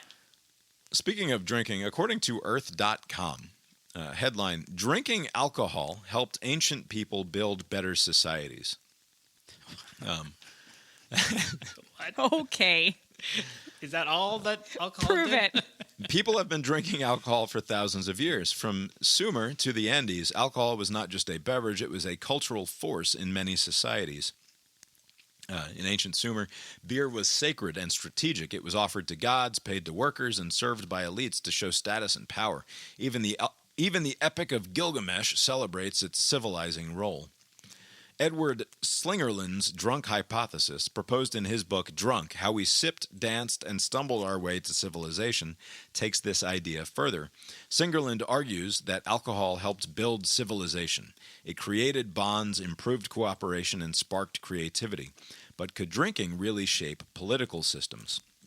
Without getting into the details here, and obviously this guy wrote a whole book on this concept, and a link in the show note if you want to read further, I will just say it makes a great deal of sense to me that at the very least, what alcohol does is it allows for pluralism, right? It allows for the possibility of disagreeing with the people around you, getting around a table, having a few, and figuring out that, hey, we're not so different, you and me, you know? And then you can come to some amount of peace and comity with your fellow man. And then maybe as you nurse your hangover the next day, you work to build a better civilization afterwards. Like that to me. Or like the day after that. Right. Makes a great deal of sense. And I know that alcohol can be an accelerant for violence and for temper and all of that stuff. But also, you get into a bar fight, you see the guy next day. What are you doing? That was stupid. In terms of building a pluralistic society, I think alcohol makes a great deal of sense because it's a hard thing. Like the agricultural revolution happens, you bring all these fucking people together, whereas for years we've lived in these small nomadic tribes, fucking thousands of years, small nomadic tribes, deep family connections. It takes a fucking village, right? And then all of a sudden, fucking farming starts, and everybody can get right on top of each other because the food is fucking figured out, right? And so now we all live in these cities. It's like, man, people fucking suck. Right. But if we can drink some and hang out together, then we can figure out a way to make this whole pluralism thing works. And now I'm going to take it to jingoistic and perhaps some might say phobic place in various ways. When you have instead a highly puritanical society that frowns upon the consumption of alcohol, whether that be the Puritans or the Mormons or the Muslims, you get less integration with the people around you, right? Muslims are off doing their own fucking thing. Mormons are off doing their own fucking thing, and it gets super fucking weird, right? When the Mormons are isolated and not drinking and not interacting with the people around them. Same goes for the Muslims. These people don't drink. They don't find out. Jews. Is it really so bad? Is this a college football conversation? Because it's about to be. Are Jews allowed to drink? I know there's no poker. There's no poker. Jews are not just allowed to drink; they are frequently through the year required to get drunk. I forget which holiday it is. I mean, it's obviously not drunk. No, you drink at Passover, but there is one Jewish holiday that's like, oh no, you have to get fucking wasted. Right. And it's a commandment that you have to get drunk. Let me see if I can get the robot to tell me what the. Okay, cool. So while you do that, did you hear about the Jewish quarterback at BYU, Jake Retzlaff? No. What happened? Perfect. Okay, so Jewish quarterback at BYU last year. BYU was his nickname for himself. Sounds problematic. Oh, is he the sexual assaulter who got kicked out? Okay. Okay. So, girl says sexual assault. Yeah. He's like, that was consensual. And they're like, you're still not allowed to have sex. Right. And then she's like, yeah, sorry, it was consensual. Oh, so no. He would be suspended for 7 games. So he left BYU. Is it 7 games per coitus? Or is it I don't know. Once you have, because here's what I'm wondering. Like, you do the sex. Yeah. Is it 7 games? And then, like, if you do the sex again, it's 7 more games? I don't know. Okay. You can do a different research project about this because the punchline, and it won't land in this room as well, but if you had one guess as to where he ended up, if I was asking Jewish people, they would immediately get it. But you're not here. There's a So big where did he Jewish transfer program to? out there? Tulane. Tulane. It's the okay. highest concentration. It's Why did the Jews go to Tulane? Tulane. It's just what that's where it's just huge Jewish population there. Also, New Orleans, premarital sex, totally fine. So it's a little too, it's just that BY Jew went to Tulane. It's too much. By the way, it's too much, but it's real. It really happened. That's remarkable. What was going on between the it was sexual assault to the clarifying it was not sexual assault? Was that just to kind of I don't get him to admit I don't that know, and I don't want to. Okay. I don't feel like that's any of my business. I mean, maybe a visit from a booster, and right? Because it seems like it probably was sexual assault, and somebody coerced her. I don't think that it. you don't get think into that it, weird do we really believe all women when in fact the sex is such a sin that's in the the culture? thing. It's at that, BYU. It's huge honor code. Don't talk about that part of it. By the way, skip past that to the fact that the Jewish quarterback went from this BYU is such an to absurd, Tulane. fucking pointless diversion. I can't even remember what I was going to ask. You the were robot. Googling. I was doing that while you did Yeah. that. It takes no time to Google. What was I going to ask the robot? It takes you no time to Google, and you did not Google it. No, because I was going to ask the robot, and then Lori started talking about a fucking BYU quarterback of all the goddamn things. What were we even talking about? I was so mad. That is a good question. Donald Trump, Coca-Cola. What were you looking up? By the way, the Mormons, are they the ones that have that It was something about Mormons. It was about Jews. This is Which holiday? Lori, all quarterback. Which holiday is it? Is the about answer? their drinking habits? Yeah. Hey, Gemini, which Jewish holiday commands that Jewish people get drunk? The Jewish holiday most associated with a commandment to drink, and even get intoxicated, is Purim. The specific source for this comes from the Talmud, Megillah 7b, which states that one is obligated to, quote, drink on Purim until he does not know the difference between cursed be Haman and blessed be Mordecai. It's important to note that Well, there you go. They get drunk on Purim. You get dressed up. You could wear costumes. It's sort of like Halloween. No kidding. Look at that. See, I think There's a play. Any proper society as an outlet, you need to have some mechanism to let off steam, a gimmick of some sorts. Alcohol does the trick. Didn't have to be alcohol. But you're right. There are the countries that are uptight, very rigid, bad things happen. You need to have some sort of outlet for people. Because you've long said the Muslims and the other humans like oil and water. Yeah, this is not me talking. This is you. There's some friction. Right. There's this friction here.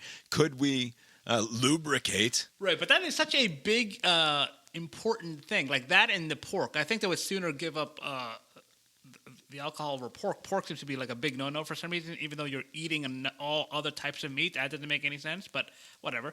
But the alcohol, at least there's some health argument there. But if not... No, it's a good prohibition from a public health standpoint. I absolutely agree. But in terms of building successful civilizations... Right.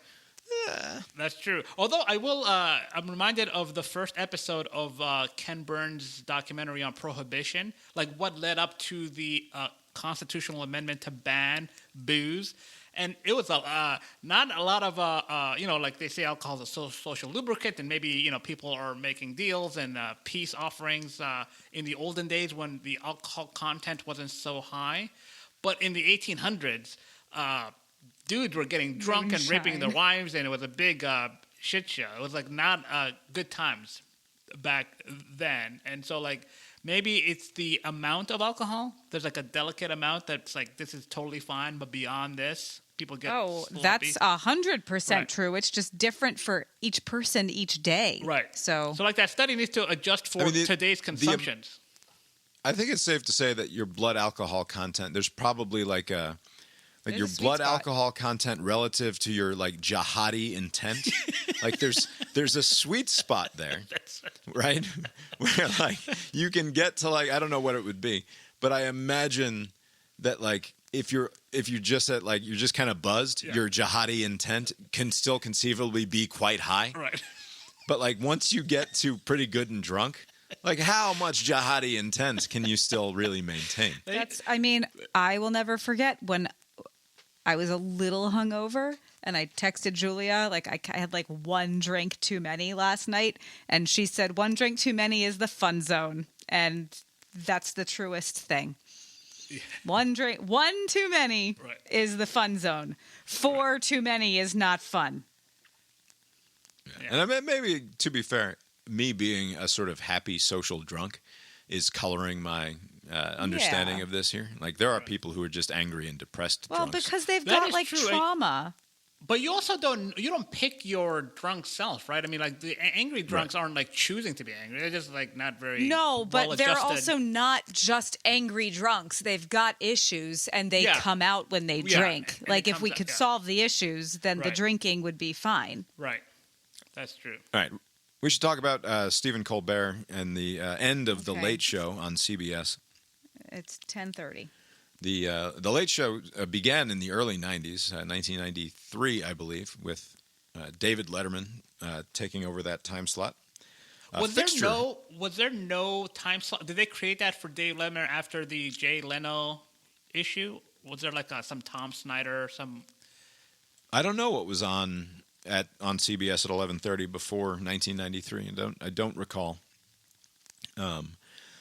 But Letterman took that spot and obviously was a cultural institution for quite some time. And then the follow-on to that was Stephen Colbert, who, in my opinion, was like the best of the second-tier late-night hosts with his in-character work on the Colbert Report. I thought for the first few years of that was unmissable television for me. I watched it every night. Yeah. And I then found, after watching, I don't know, when did that debut? When did... 2015-ish? 2015. I watched, like, for the first 6 months or so. Was it that late? I recorded it. You mean the Late Show, right? Not the original... No, Colbert Report. The Late Show with Stephen Colbert. Yeah. When he made the move to CBS and took over from Letterman, I watched fairly consistently because I recorded it and I would watch it the next day, I think.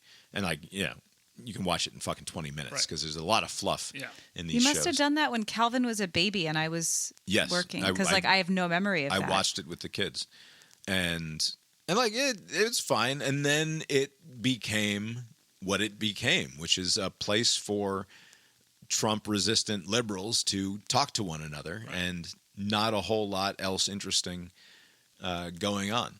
And if that was the only reason that it was being canceled, because it's just a place for liberals to talk to one another, that would almost be enough for me. If that was the decision that was being made by CBS to say, this isn't the direction we want to go for this time slot, it doesn't make any sense. It's not inclusive enough it's targeted at a broad enough audience for us to have it make sense. And that is made plain by the fact that fewer than 2 million people watch it every night. Right. The late night television used to matter because it was a profit center for the networks, because it was a relatively cheap thing to produce for them, and they would just make a ton of money on the advertisements. Right. And people who were hawking movies and whatever music they had, like, they would go there because that's the place to go if you're trying to promote something. Right, and so you had a lot of A-list types showing up. Not if you're Elizabeth Warren or Nancy Pelosi, just wanting to go have a friendly chat with an agreeable outlet, right? And that's what it turned into.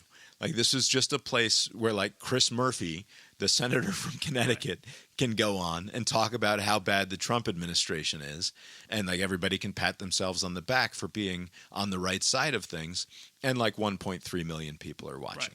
Right? Nobody fucking cares. And also, like in the a lot of the, because I wouldn't say 6 months. I think I bailed a little earlier than you did on the show. But like I would, if there was a guest that if I came across some guest like on YouTube, I would watch that segment or whatever. But like I do recall. I mean, just over the years, like the Tonight Show, he had all these gimmicks with the karaoke, this and that. So that would make a lot of the rounds on social media. The drunk thing that Seth Meyers does, sometimes I would make the rounds, but there weren't that many things that made the rounds with Colbert. Like, so I don't know how profitable the show was. I haven't seen the show. Well, in according many, to many years. CBS, so they announced on Friday that the Late Show would be canceled as of, I think, next May. So they're going to get to have a run for the next 10 months here. And like maybe that will spur them on to do actually interesting television again. I kind of doubt it when you can play the victim of Trump up now for the next year or so. Like I suspect that is more the angle that they'll take. But somebody from internally at CBS after the announcement was made, because then there was this pushback like, oh, is this just a political decision? Because CBS is trying to sell itself. The parent company, Paramount, is in talks with Skydance or something. Like there's this big merger thing that's going on. And is this CBS or big Paramount greasing the skids so that the Trump administration is more likely to give the go-ahead to this big media company merger rather than making it difficult in ways that they could, with the FCC or what have you. Right. And so, like, is that what's happening here? Is this a sop to the Trump administration? And it's a believable sort of narrative until the leak comes out on Saturday that says, oh, the Late Show is losing $40 million a year. You know, I did see that. The problem I have with that is if that were true, they wouldn't be on this for this long. I mean, if you're eating $40 million from one show each year, it would have been canceled long ago. And I think it was Conan O'Brien or somebody said that they try to make a similar argument when they canned his show to say that it was such a money pit.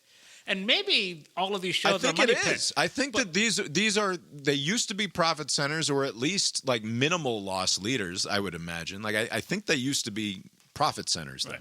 And it is no longer the case that 10 or 15 million people are going to tune in to see what's happening. Right. It's just not going to happen. Right. The late night total audience is now less for the collective shows than it was just for the Tonight Show a generation or two ago, right? That's just how this works in a fractured media environment. And maybe this was the last chance. This Fallon, Colbert, and Jimmy Kimmel. Jimmy Kimmel. This was their last go at like this personality-driven thing, and so they gave these guys big contracts 10 years ago, and it just hasn't worked out. Right. And they're now, like, Colbert has been winning the network race consistently for the last few years with fewer than 2 million people watching. And he's been getting his ass handed to him by Greg Gutfeld at Fox, right? There's a 10 o'clock Greg Gutfeld show that does 4 million, like 3.5 to 4 million viewers, whereas the other three have to sort of split the liberal-leaning audience. And so nobody watches those. You know, the optics isn't good because like it looks like they are doing this so that they can get their merger or their acquisition through. They threw some money for that 60 Minutes interview also.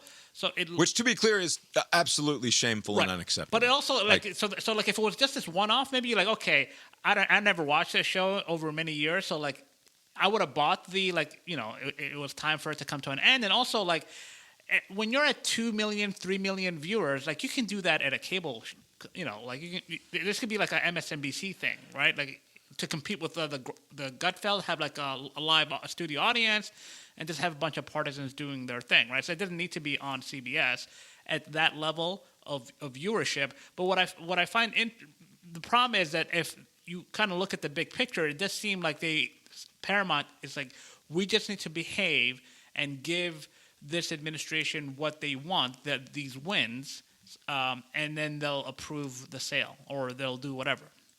And it'll be worth it to them, especially if they are actually losing money on a show. Like, wait a minute, we take something off the books that was losing us money and we get to sell something for $8 billion. That's like a deal you would make any day of the week, But it just looks like you're doing this, you're kind of capitulating to the administration, and you're creating this weird perverse incentive where why not try this with other areas? Like what if Trump now is emboldened and he wants to do that because the same company that owns Comedy Central, that's where Jon Stewart is, that's where others are who are critical of the administration. So like, why not continue to do this? Like, hold out until you get other scalps, pardon the expression.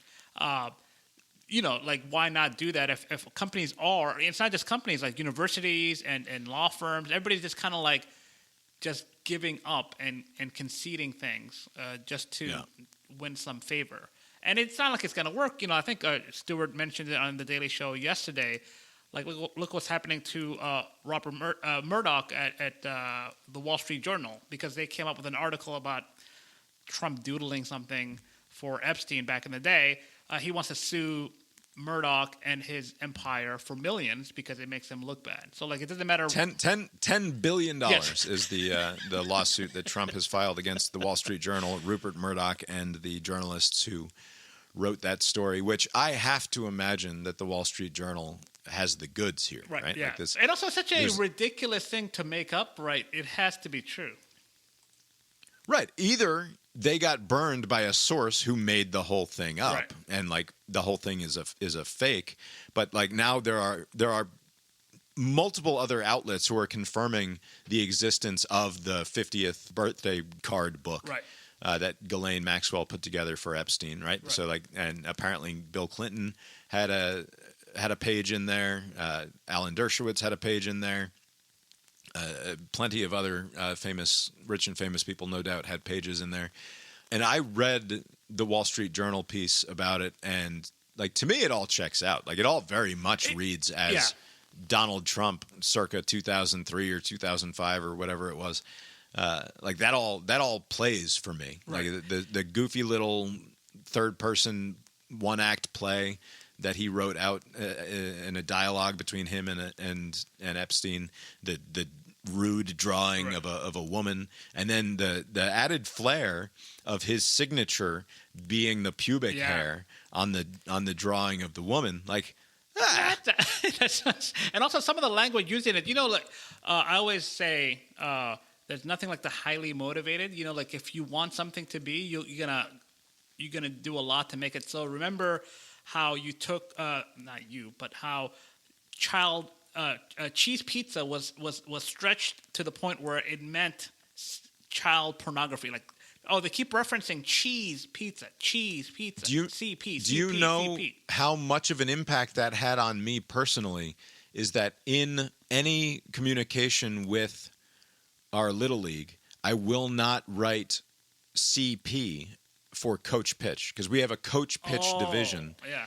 And I do not ever abbreviate it as CP in any communications, because every time I see the letters CP, I associate it with Comet Pizza and child pornography.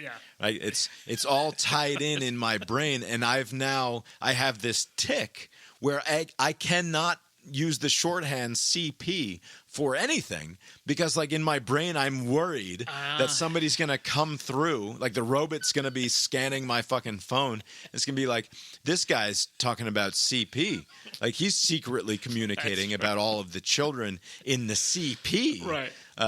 It's like, no, I swear it's a Little League thing. Oh yeah, Little League. Real little. Yeah, but like that was made into something that it wasn't, but now you have this. I think there was like a reference to like Our Wonderful Secret. Like you don't even like. I mean, that could be something very harmless, but like you think you could make a lot of hay out of that. It's just weird that like when you want to make a big thing out of something, it doesn't take much, and if you want to downplay something, it also doesn't take much. Just pretend it's not happening. Yeah, there's 0% chance that. I mean, in my mind anyway, he 100% wrote the birthday card. It is 100% a thing that the Wall Street Journal has seen. I can't believe that they didn't get a cell phone photo of it or something. Because according to the article, they reviewed the page. So they had access to it. Whether that means that they have a copy of it or not, it's not clear. I would think that given that they've filed a $10 billion lawsuit now against the Wall Street Journal, if they had the picture, we would have seen it by now. Right. That's true. So, I mean, but who knows? Maybe they're saving it for discovery. There's apparently J.D. Vance met with Rupert Murdoch ahead of this story coming out, which has led some to speculate that J.D. Vance is coming for the Donald here, that somehow he either got a heads up and wasn't able to do anything about it, or was somehow involved in making this whole thing happen. I lean more towards J.D. Vance went there because Rupert was like, hey, we got this big fucking thing coming, and you guys are going to want to get in front of this one way or another. Like, I think that's the more, if there's a conspiracy angle here, it was the Murdochs saying, look, we've got this and we're going to run with it. You guys need to figure out what to do about it. It seems less likely that it's J.D. Vance is secretly gunning for the big job here.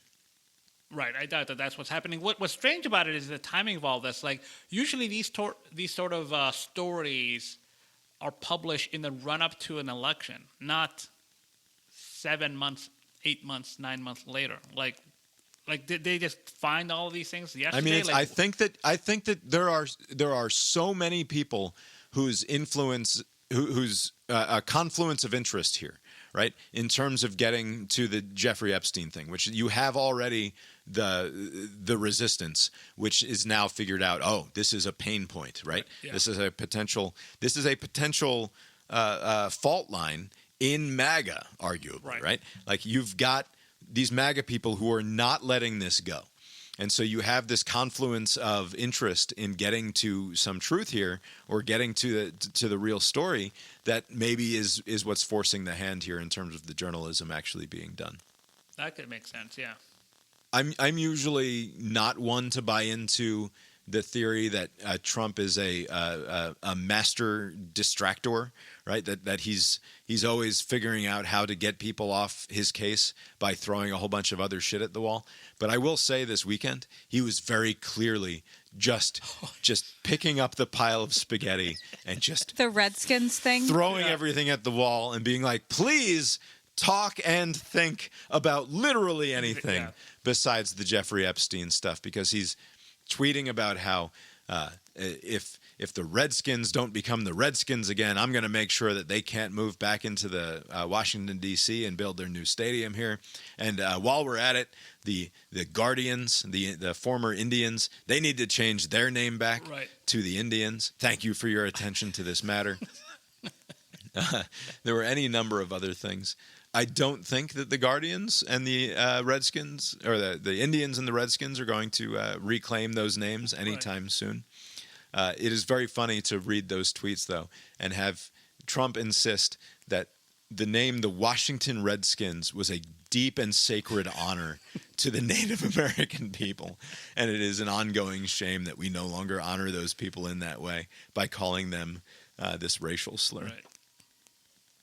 I will say Indians was a fine name. Redskins in particular was not as fine. Washington football team, they should go back to it.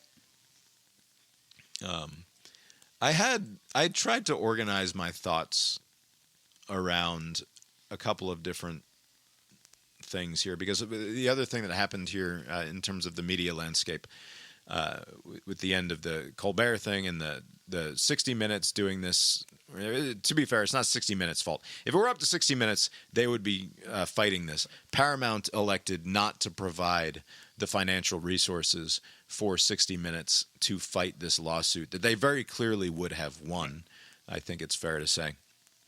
And instead, going the route of least resistance here by offering money and services to Donald Trump in excess of $16 million or something like that to make this go away. And now Trump gets to spike the ball and claim a win here against the evil mainstream media.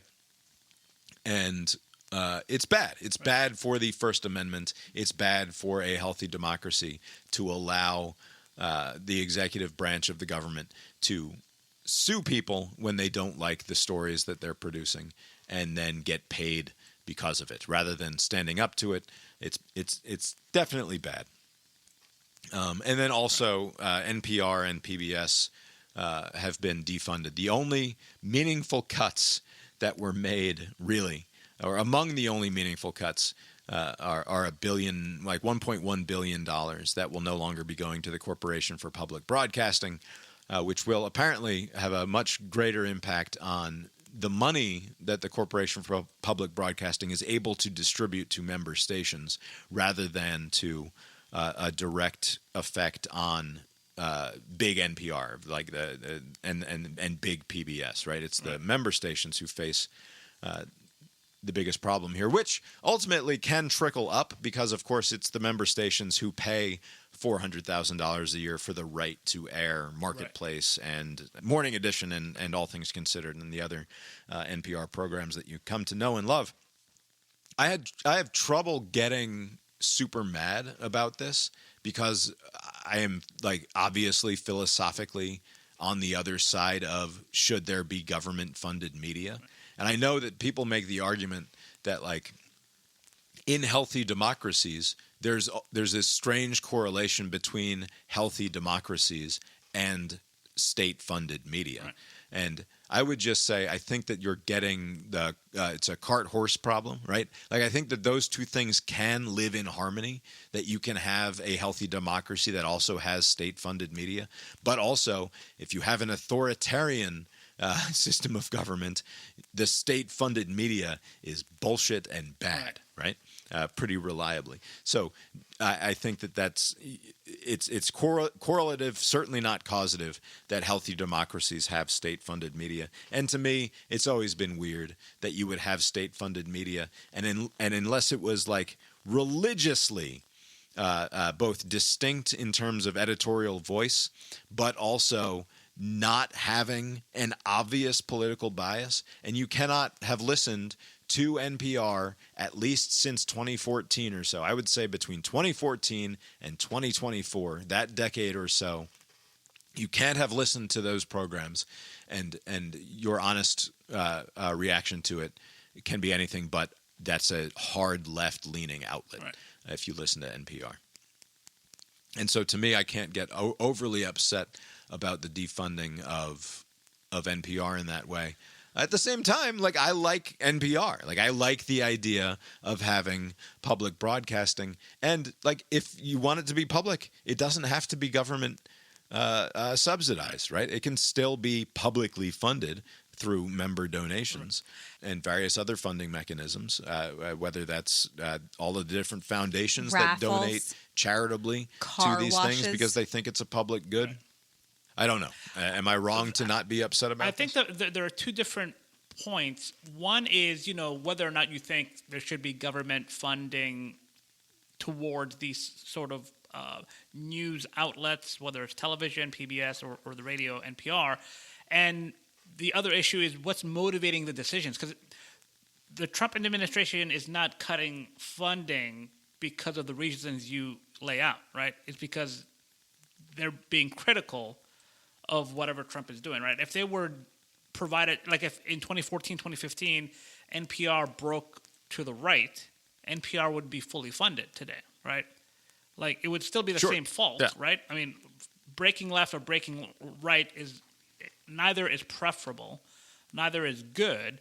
But if you broke right and you were a Trump administration who likes to be on the right, then fully funded, maybe they would increase the funds, whatever. So like the decision making is not pure. So I can't be for the choices to cut it. Like whether, like as far as like an academic, exercise in arguing whether or not you should fund public stations or whatever, that's a separate issue. But what's motivating these decisions is not good. Yeah. Also, NPR's ideological insistence on just talking to itself and having whatever.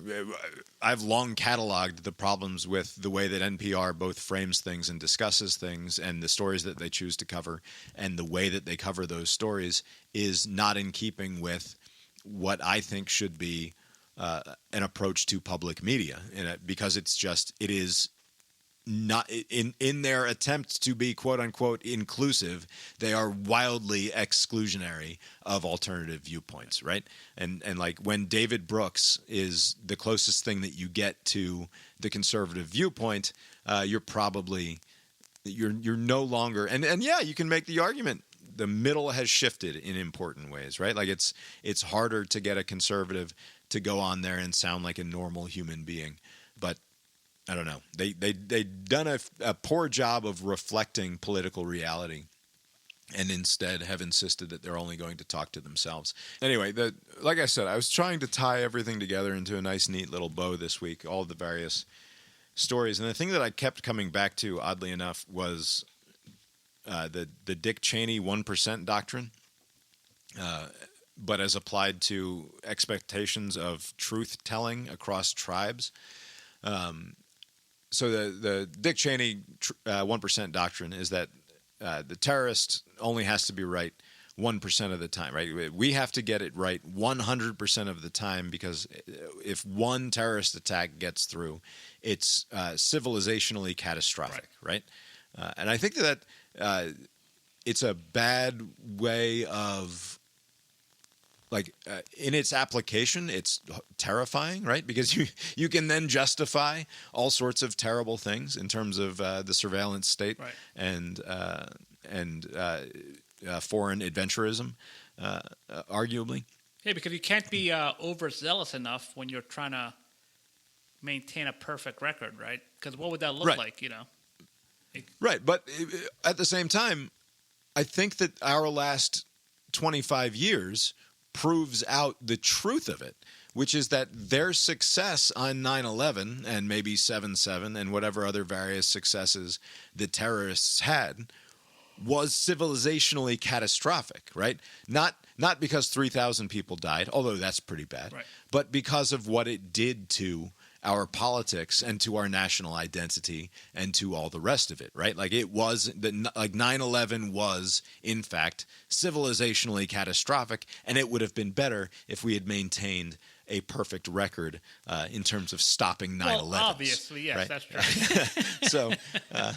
So like, as a prescription for how to deal with the world, it's bad, but as a sort of cultural understanding of how destabilizing such a thing necessarily is, Cheney is right to that extent, right? Yeah. As applied to sort of media and as applied to our current cultural tribalism, the 1% doctrine is as follows. If you're the New York Times and your audience is MAGA, you have to be 100% correct all of the time. And they're still going to tell you that what you're saying is bullshit, right? Like, all of your I's must be dotted, all of your T's must be crossed. And the moment that you give that tiny little bit of daylight that you've revealed yourself to either be institutionally biased, or you got something wrong, or you lied about something, they will then use that to destroy everything else that you've built up in terms of credibility, right?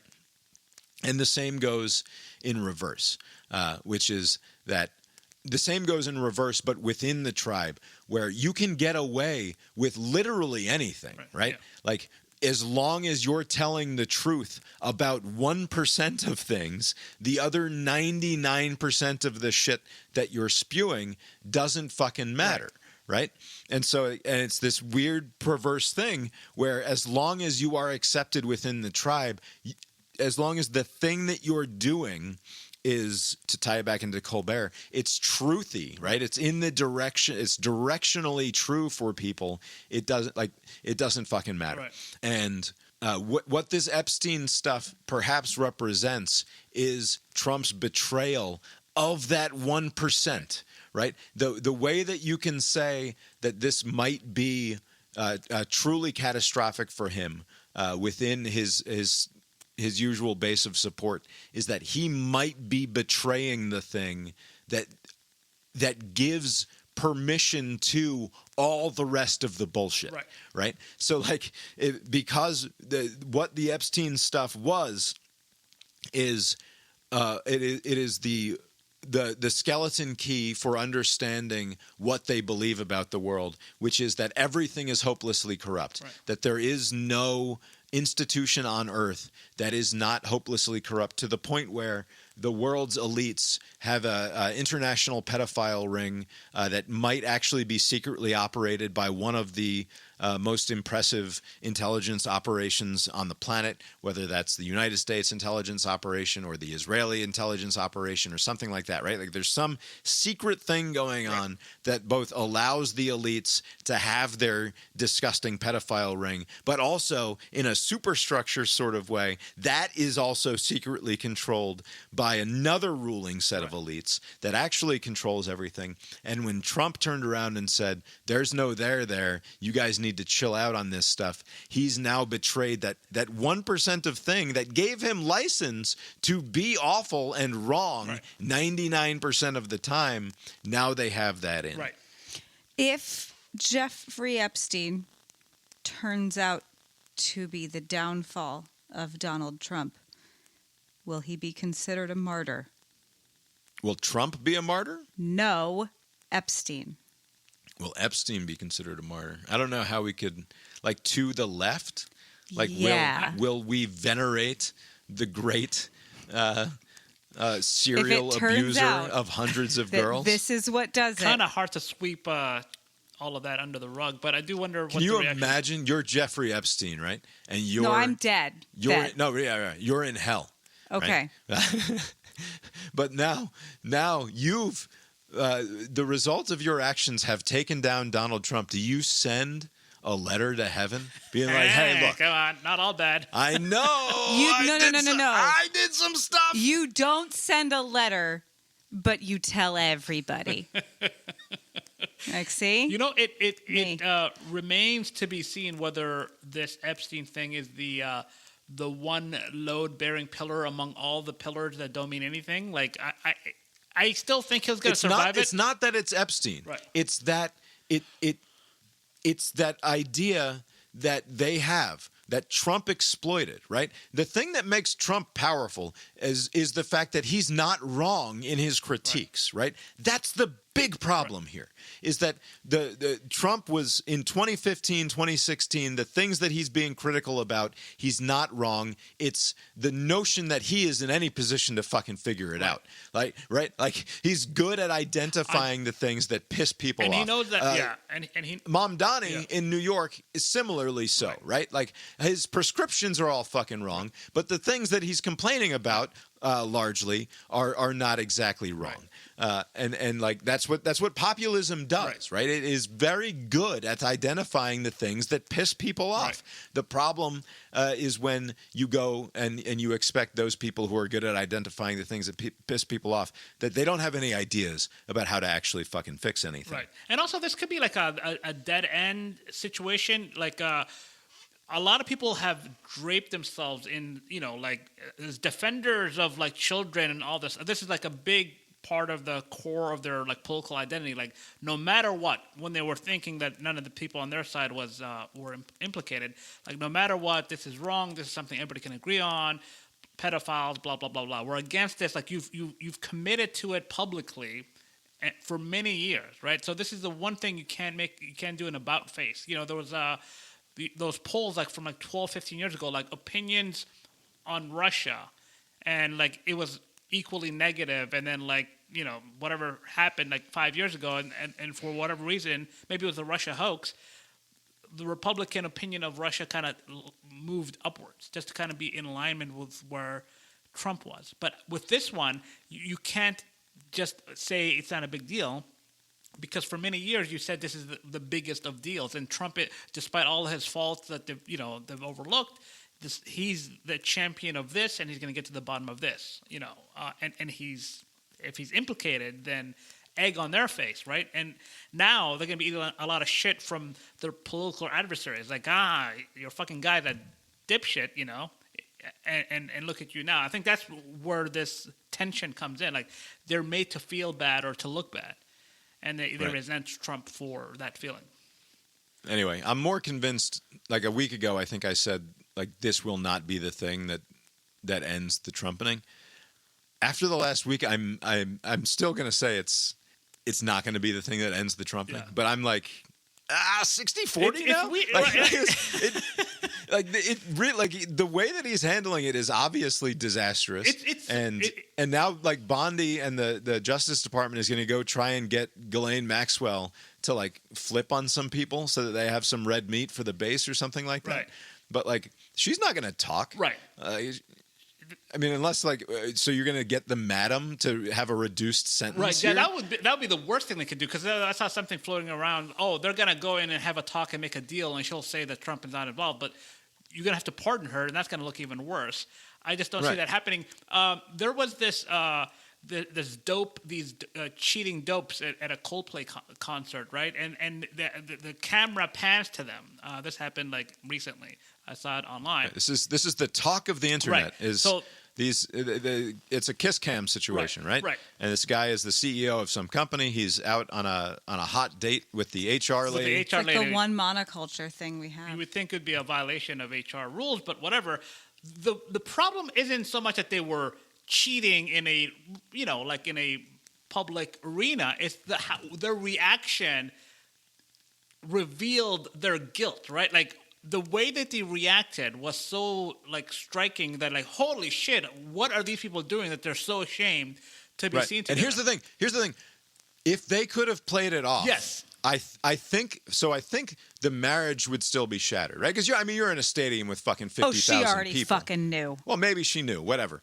But like, one way or another, the people who matter are going to find out about the thing, right? Even if you play it off, I think ultimately, like, but it would not have been this We moment. wouldn't have seen it. None of us would have seen We it. would have never known. If they could have just in that moment fucking fought through the instinct to hide their face from the Yes. 55,000 people in the stadium, they would have not had this life-deranging event. It would have still been life-deranging because the old lady would have found out and the other husband would have probably found But out. but like, it wasn't like broadcast. I don't even know what the setting was for this. Basically, like it became viral because of their reaction. Where not for that, unless the spouses were at the arena seeing it on the big screen, maybe this would have just been. I'm sure they would have been caught eventually. But the thing is, Trump is behaving like that couple, like with this story. Like if he just like did the 2 weeks bit, But angrier. if he did the 2 weeks bit like he did with a healthcare plan and infrastructure week and all those things,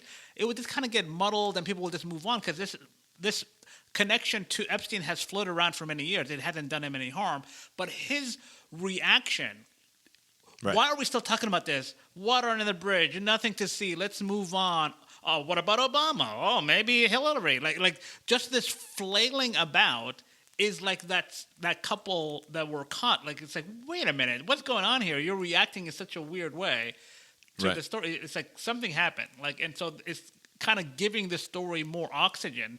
And I'm surprised that it's lasted this long in the news cycle, considering nothing. I mean, there was a freaking war in Iran, and that's off the pages, right? Like this is kind of sustaining itself because of the way he's reacting. right.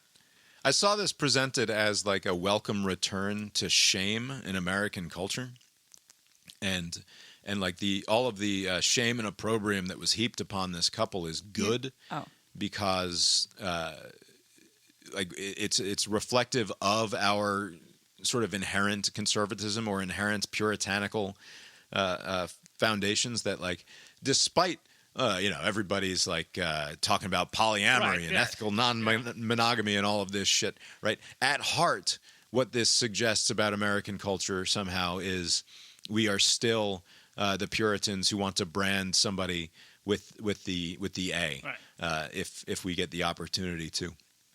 And first of all, I'd like to say that never fucking went away. Like we have always taken that opportunity to shame people when they are behaving in ways that we identify as hypocritical. But also what human beings love is the opportunity more than anything else. It's just schadenfreude. Yes. It's just delighting in the public suffering of others. That's all it is. Yes. And the fact that this is like a couple of like C-suite weirdos who probably make like she probably makes $300,000 a year, Right. and he probably makes $3.5 million a year or something like that. I have no idea what these people make, but like they're wealthy people. Right. They are well put together people. Right. By all public accounts, they probably have very happy home lives, right? Like they're probably Not that happy. I mean, they're cheating right on each other. upstanding citizens and all of the rest. But like to be able to see them ashamed of themselves and then get the opportunity to pick up your overripe tomato and throw it in their general direction, like that's just what humans do. That's And like it's not a great instinct. Right. I don't think it's one that is worth Right. celebrating. That's true. It's not, but like I think the added element is what people perceive as deserved. Like, oh, these people are like they have a great life. It's good to shit on them. You know, like I think people like give themselves permission to pile on to this sort of thing. Like if maybe it was some poor people that would look the other way after a while. But this kind of caught fire because of all of the elements that came together. Right. And like I saw this framed as like Trump ended shame in America. I'm like, what? Just because he's immune to shame doesn't mean that we haven't been living in a culture that is just like the John Ronson "So You've Been Publicly Shamed" book that still describes our ongoing reality. Yeah, I mean, you've been talking about everybody's fetish?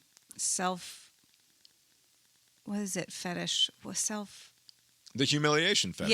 Yeah. Yeah, the thing that the internet has revealed, the thing that our connected universe has revealed more than anything else is that we are a bunch of fucking sicko humiliation fetishists, right? Like it's the only explanation for our willingness to live in public the way that we do, overwhelmingly so. All right. Anyway, that's a lot of yapping. We should probably move on here. It's I had 11. Strassman queued up, but we're going to have to skip Strassman and save that for another time. I wanted to talk about a Christopher Hitchens video that I saw, but too much. You've been listening to Cast Iron Brains, a podcast with Bob and Abe. Find the show on Substack, brainiron.substack.com, for more from us, including the Billboard Hot 100 game, where this week we listen to bad music and complain about it, unlike other weeks. brainiron.substack.com for that. You can also check out tetramermusic.com, Tetramer music.com, for more from Mark Gillig, who composed our opening and closing themes. Abe, you were traveling to a whale's vagina out there in California. Did you also make it to the movies this week? I did not. I don't think I missed much. I think it was I Know What You Did Last Summer from like 30 years ago, like a reboot or remake or whatever it is. So no, I did not watch anything in the theaters, but on my flight, I caught Netflix's, they have this Catastrophe series where they kind of look into different events from the past like 20 years. Trainwreck? You go on like a Poop Cruise or something? Yeah, Trainwreck. I'm sorry, Catastrophe. Trainwreck. Was it Poop Cruise? Yeah, there was a Poop Cruise. There was some other one, but this one is Balloon Boy. And I remember Balloon Boy. Balloon Boy was I think he was one of our inaugural Pop Quiz Hot Shot. Yeah. Okay, yeah, because this was back in 2009, and from what I remember was that, you know, if you're doing word association with Balloon Boy is a hoax. Like there was some kid. Isn't this kid? His name is like Hawk or something, or Falcon or something. Yeah. So basically, it's like a bird. So like this is happening like in the afternoon, and I like the way they did it, where like the national media picked up on it because it was like. They call and they're like, hey, the balloon got carried away, and I think one of our kids is, you know, just kind of snuck off and is in the balloon. And so now first responders, everybody's just freaking out, and they're like, holy shit, we need to get this kid out. And so they get sent to helicopters, and, you know, this any sort of activity with helicopters makes for great live television, so the local news picks it up. And then CNN, MSNBC. What was the plan? Were they going to try to like drop sandbags into the passenger compartment? Like, how were they going to solve this problem? Well, initially the helicopter was there just to kind of do like a visual, you know, to see if they can see the kid in there, and they don't see anything. And then eventually the balloon kind of loses some steam, and it goes down, and they chase it, and they don't find the kid. And now they're thinking, oh boy, that kid probably fell off. You know, bye kid. Turns out. Kid's totally fine. He was hiding in the attic, and everybody's like, whew, okay, misunderstanding. At least that's how it was played. And then the kid, they go like on one of these Good Morning whatever shows, and he says something along the lines like, I thought we did it for the TV show. Like, and everybody just kind of pounced from there. So I'm thinking, okay, so what's the new twist? I don't know why we need a 50-minute documentary on this, other than just to kind of shit on the parents. But the documentary features the parents, and they're saying that they're innocent, even though they pled to like lesser charges, and some like I think the father spent a few days in jail, the mother had probation. Like the way the story unfolded is that they admitted to a hoax, and their explanation 15 years on is that the wife, her language skills weren't so hot, and so she didn't understand what hoax meant, and she just said yes to the hoax, but she didn't know what hoax meant. The whole story was not very convincing. Did they talk to Falcon? Yeah, I mean, they had Falcon and the family do another interview, but then the kid was like, he had like a stomach ache. You can't trust these kids. If you're No, I mean now, because Falcon Yes. was like 9 years old or something back then. Yeah, all the kids. I think there were like 2 or 3 of them. They're all sticking by the family story that this was a honest just a big that the kid went and fucked off and was hiding, and Dad legitimately thought that he was up in the balloon. Right, which maybe that sounded about right from the get-go. But like when the kid said the thing, and then they pled guilty, the last I remember is like, oh, I guess it was a hoax. Because I was like, what was the angle? I guess so they can have a TV show, like a reality show. What are they trying to get? Are they trying to get some money here? Like they started GoFundMe because their lives were ruined and they shouldn't have been. Or like, I don't know, but unbeknownst to me, somebody pardoned them in 2020. Like I don't know if it was my boy Polis, the governor for Colorado, or what happened, but they were pardoned in 2020. They say it was all... Oh, yeah, like the records are wiped clean? Yeah. I was like, what? But if you read this, it sounded like a whole thing, like they were trying to do some sort of scheme. And also, like, complicating things for them was that they were previously on one of those wife swap things, like, right, different they're lifestyles. reality TV weirdos to start with. And the dad is still a fucking weirdo. So I'm like... I'm not sure I'm buying this new story that they have, that it was all a misunderstanding and then they pled because language barriers. I don't know. If you guys want to watch it, it's one of those, like, this doesn't track with what happened, right. But, whatever. But that's, yeah. And then I watched, like I mentioned yesterday, the Billy Joel. I'm waiting for the next part to see if it gets any better. How does the Billy Joel thing, how do they decide that this part is over? Is that on a cliffhanger, or is it just like...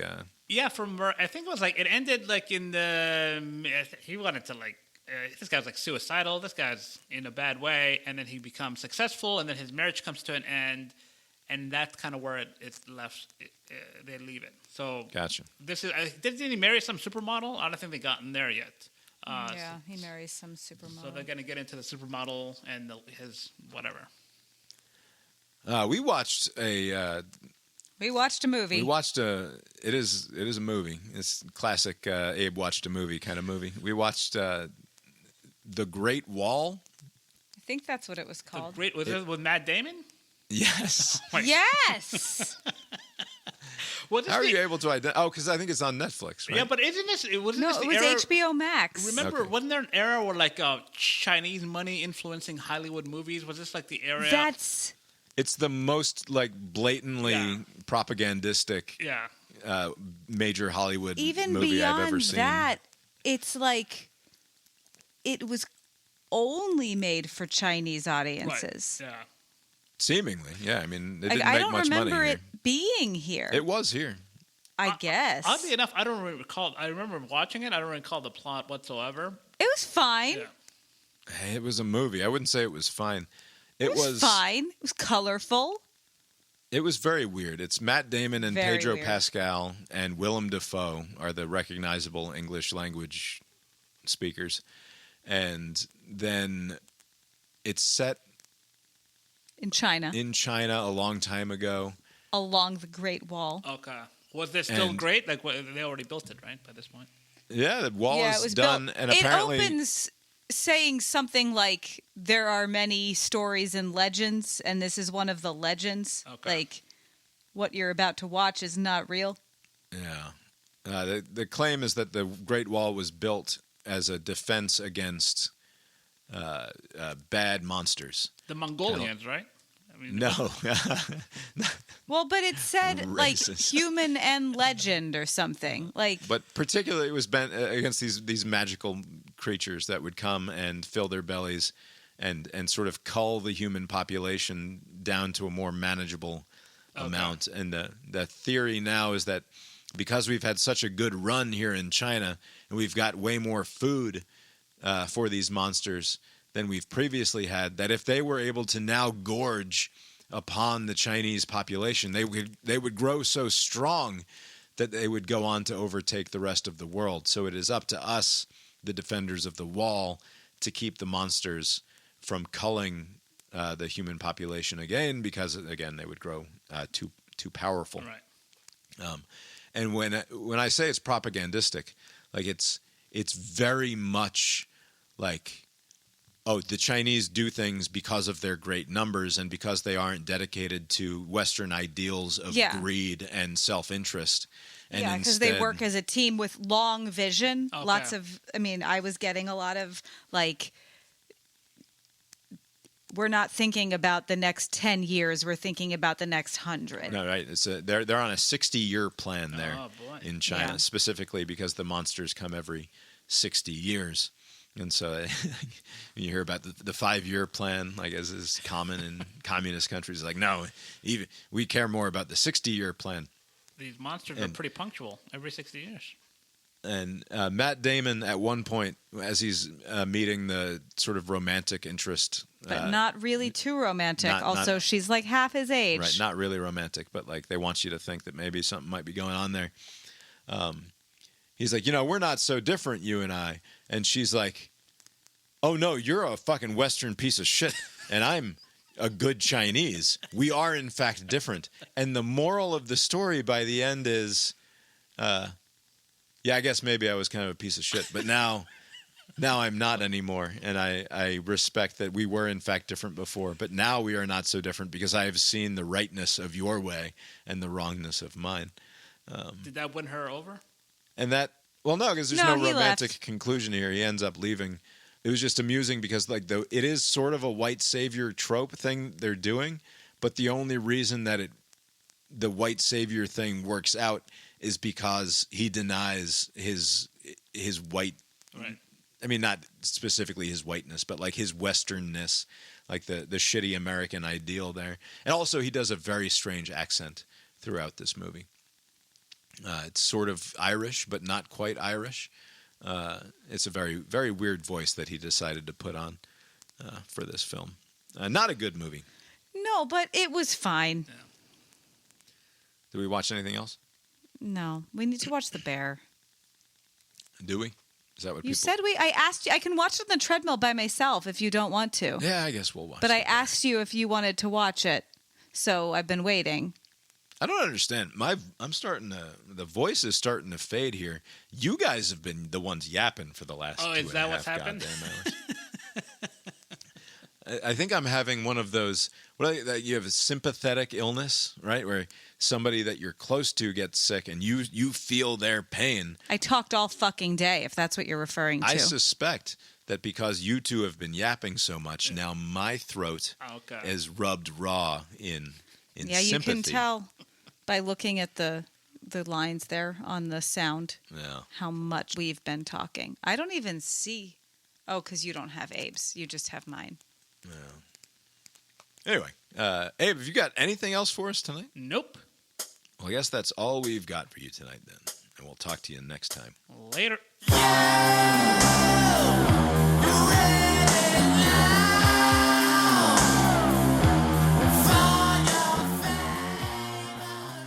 Take in these bare walls. The last time you'll see It's it. the last time. It's a big deal.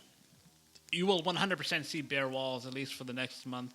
Are they as white and stark, or is it also white where you're moving? From what I recall, I saw the place for like 5 minutes, like months ago. Like my big decisions, like I just walked around, like, yeah, this will do. Like, I need to. Are you sure you're not being human trafficked? They don't want money up front. You only saw the place ever so briefly. I suspect we may never see you again.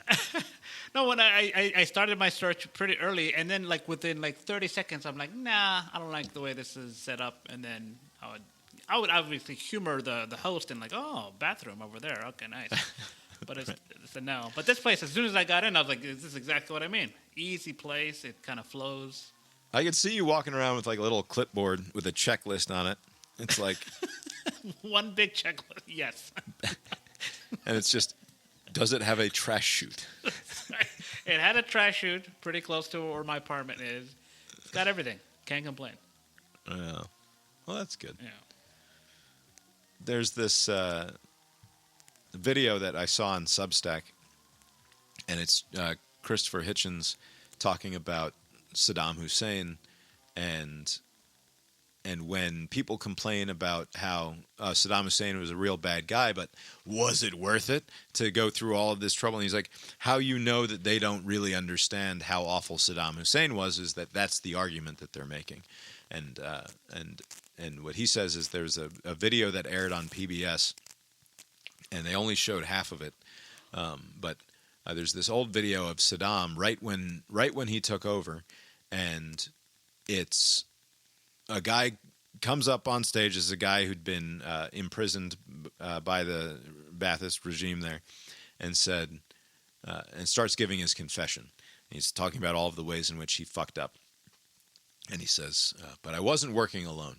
And then he starts identifying people in the crowd who are here in this big celebration of the rise of Saddam to power, saying, and fucking Abdul over there, he was in on it, and so was so-and-so over here. And he starts picking people out of the crowd who he says were part of the anti-Saddam conspirators. And the crowd starts growing in fervor and like, we love Saddam. Saddam is the greatest. And even as all of this is happening, people are getting worked up into this fervor. He's picking out people who are pretending to be like big on Saddam, right? And so like it's obviously all a fucking it's a power play that Saddam is doing here.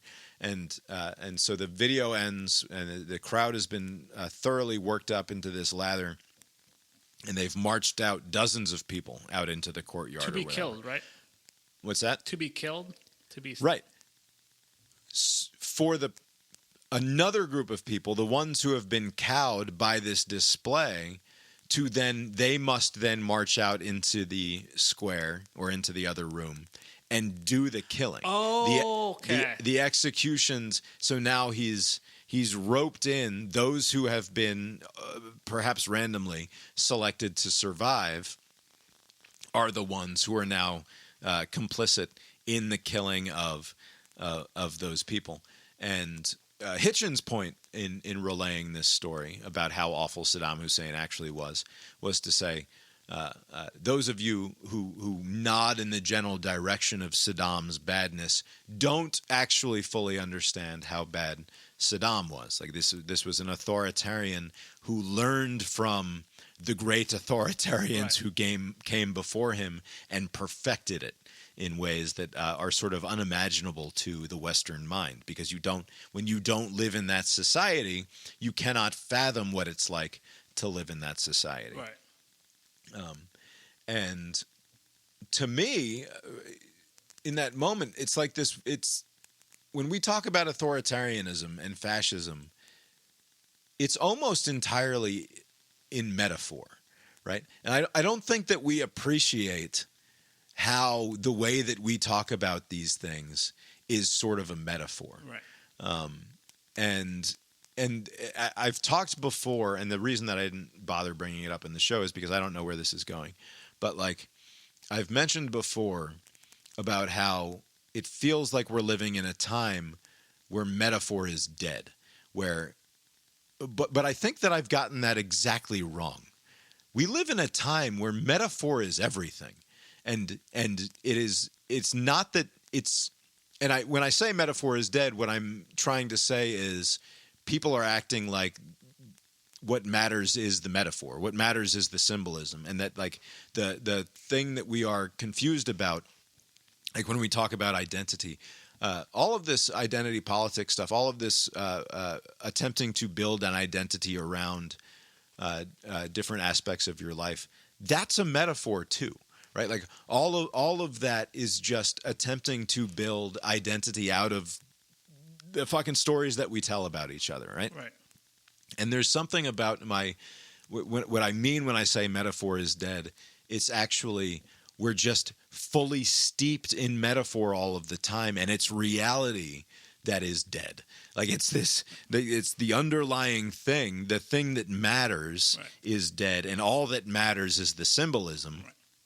All that matters is the idea of the thing, and when you take that, it's like, I don't know. There's something about the way that we've built the modern world where and it's all stakes, no consequences, right? The thing about the Marvel movies that drives me nuts is it's all stakes and no consequences. And when you make everything metaphor, when you make everything one step removed from the actual physical reality of the world, the thing that matters from getting you from point A to point B matters less than the story that you tell about what it means to go from point A to point B. Right. What are any of us fucking talking about? Right? Like, and it's this, like, when you make the metaphor everything, you actually rob real meaning from life. Right. And it's, again, like it's galaxy brain shit. That's like, I don't know how to get a hold of it. And I'm bad now more so than ever at organizing my thoughts into a coherent package for reasons that I don't fully understand. But because you're old. I don't know if it's because I'm older. It's because of the way that my attention is divided by devices in various ways. I get way better at organizing my thoughts when my attention is more sort of uniformly directed when I'm reading a book. And it's funny because when I'm reading one thing, I often find that my mind starts fucking disappearing off somewhere else and I have to stop reading. But like it organizes the thought process in a way that, like, just scrolling through, whether it's the Substack newsfeed or the Google newsfeed or whatever, it doesn't allow for. Right? Like, I want to jump from thing to thing, and unless I'm actively taking notes on the thing that my brain is thinking about as I'm reading the headline, the chances of being able to connect it to the next thing are practically nil. Right. Whereas if I'm involved in a narrative or something, it's like it one tracks me in a way that allows you to just divert into one particular mode of thought instead of a billion that are impossible to and also, to organize. Your mind never had a chance to settle on the phone, right? It's just kind of all over the place. Like, but if you're like reading a story that you're kind of engaged with or you're engrossed in, whatever, like it kind of settles the mind and you can kind of focus better. Yeah.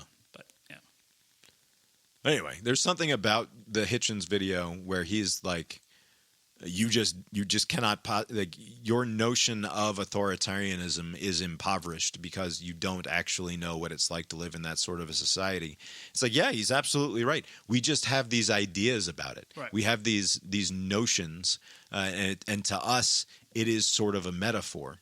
And then I extend that to, like, man, holy shit, like, is it possible that there's something about, in a medium as the message sort of way, that simply the way that we interact with reality now is going to make it, like, just 1,000 times more difficult to talk about actual reality? Right. Because all of it is metaphor. Even the way that we when I send you a text message, that's a metaphor for communication. Right? Like, I don't actually expect. Because half the time, either I'm not going to get a response or you're not going to get a response from me, or you're going to get a glib response that is actually just a reaction to me wanting to make a joke about something else. Like, I don't know. Like, we've got problems, is what I'm saying. Right. And we'll work through them, but you're right. I do want, like the metaphor point, like it's you lose perspective when you're dealing with metaphor all the time. Like, you don't understand nuance or what it's like. Maybe like reading more would help. I don't know, like something to kind of counterbalance. I really think it, like, I sincerely think it would. I think, and it's part of, like, the conversations that you guys have on the Biffler about Black excellence and the culture and all of that shit. Right. Like, that's all metaphor too. Right. Yes. Right. Like, it's all built on top of pure bullshit. Right. Yes. And it's a way of rationalizing the pure bullshit, sure, and it's a way of attempting to build meaning out of the pure bullshit. Right. But, like, when it's all coming from fucking TikTok or Instagram or whatever it's coming from, like, it can't possibly actually speak to reality. Right? Right. I don't know. Anyway. Make America read again. You should get on that. Yeah. Probably. Yeah. Instead, I'll just fucking podcast. Yes. MAHA. Read my Google Newsfeed. Anyway. All right. All right. Good night. Good night. Good night.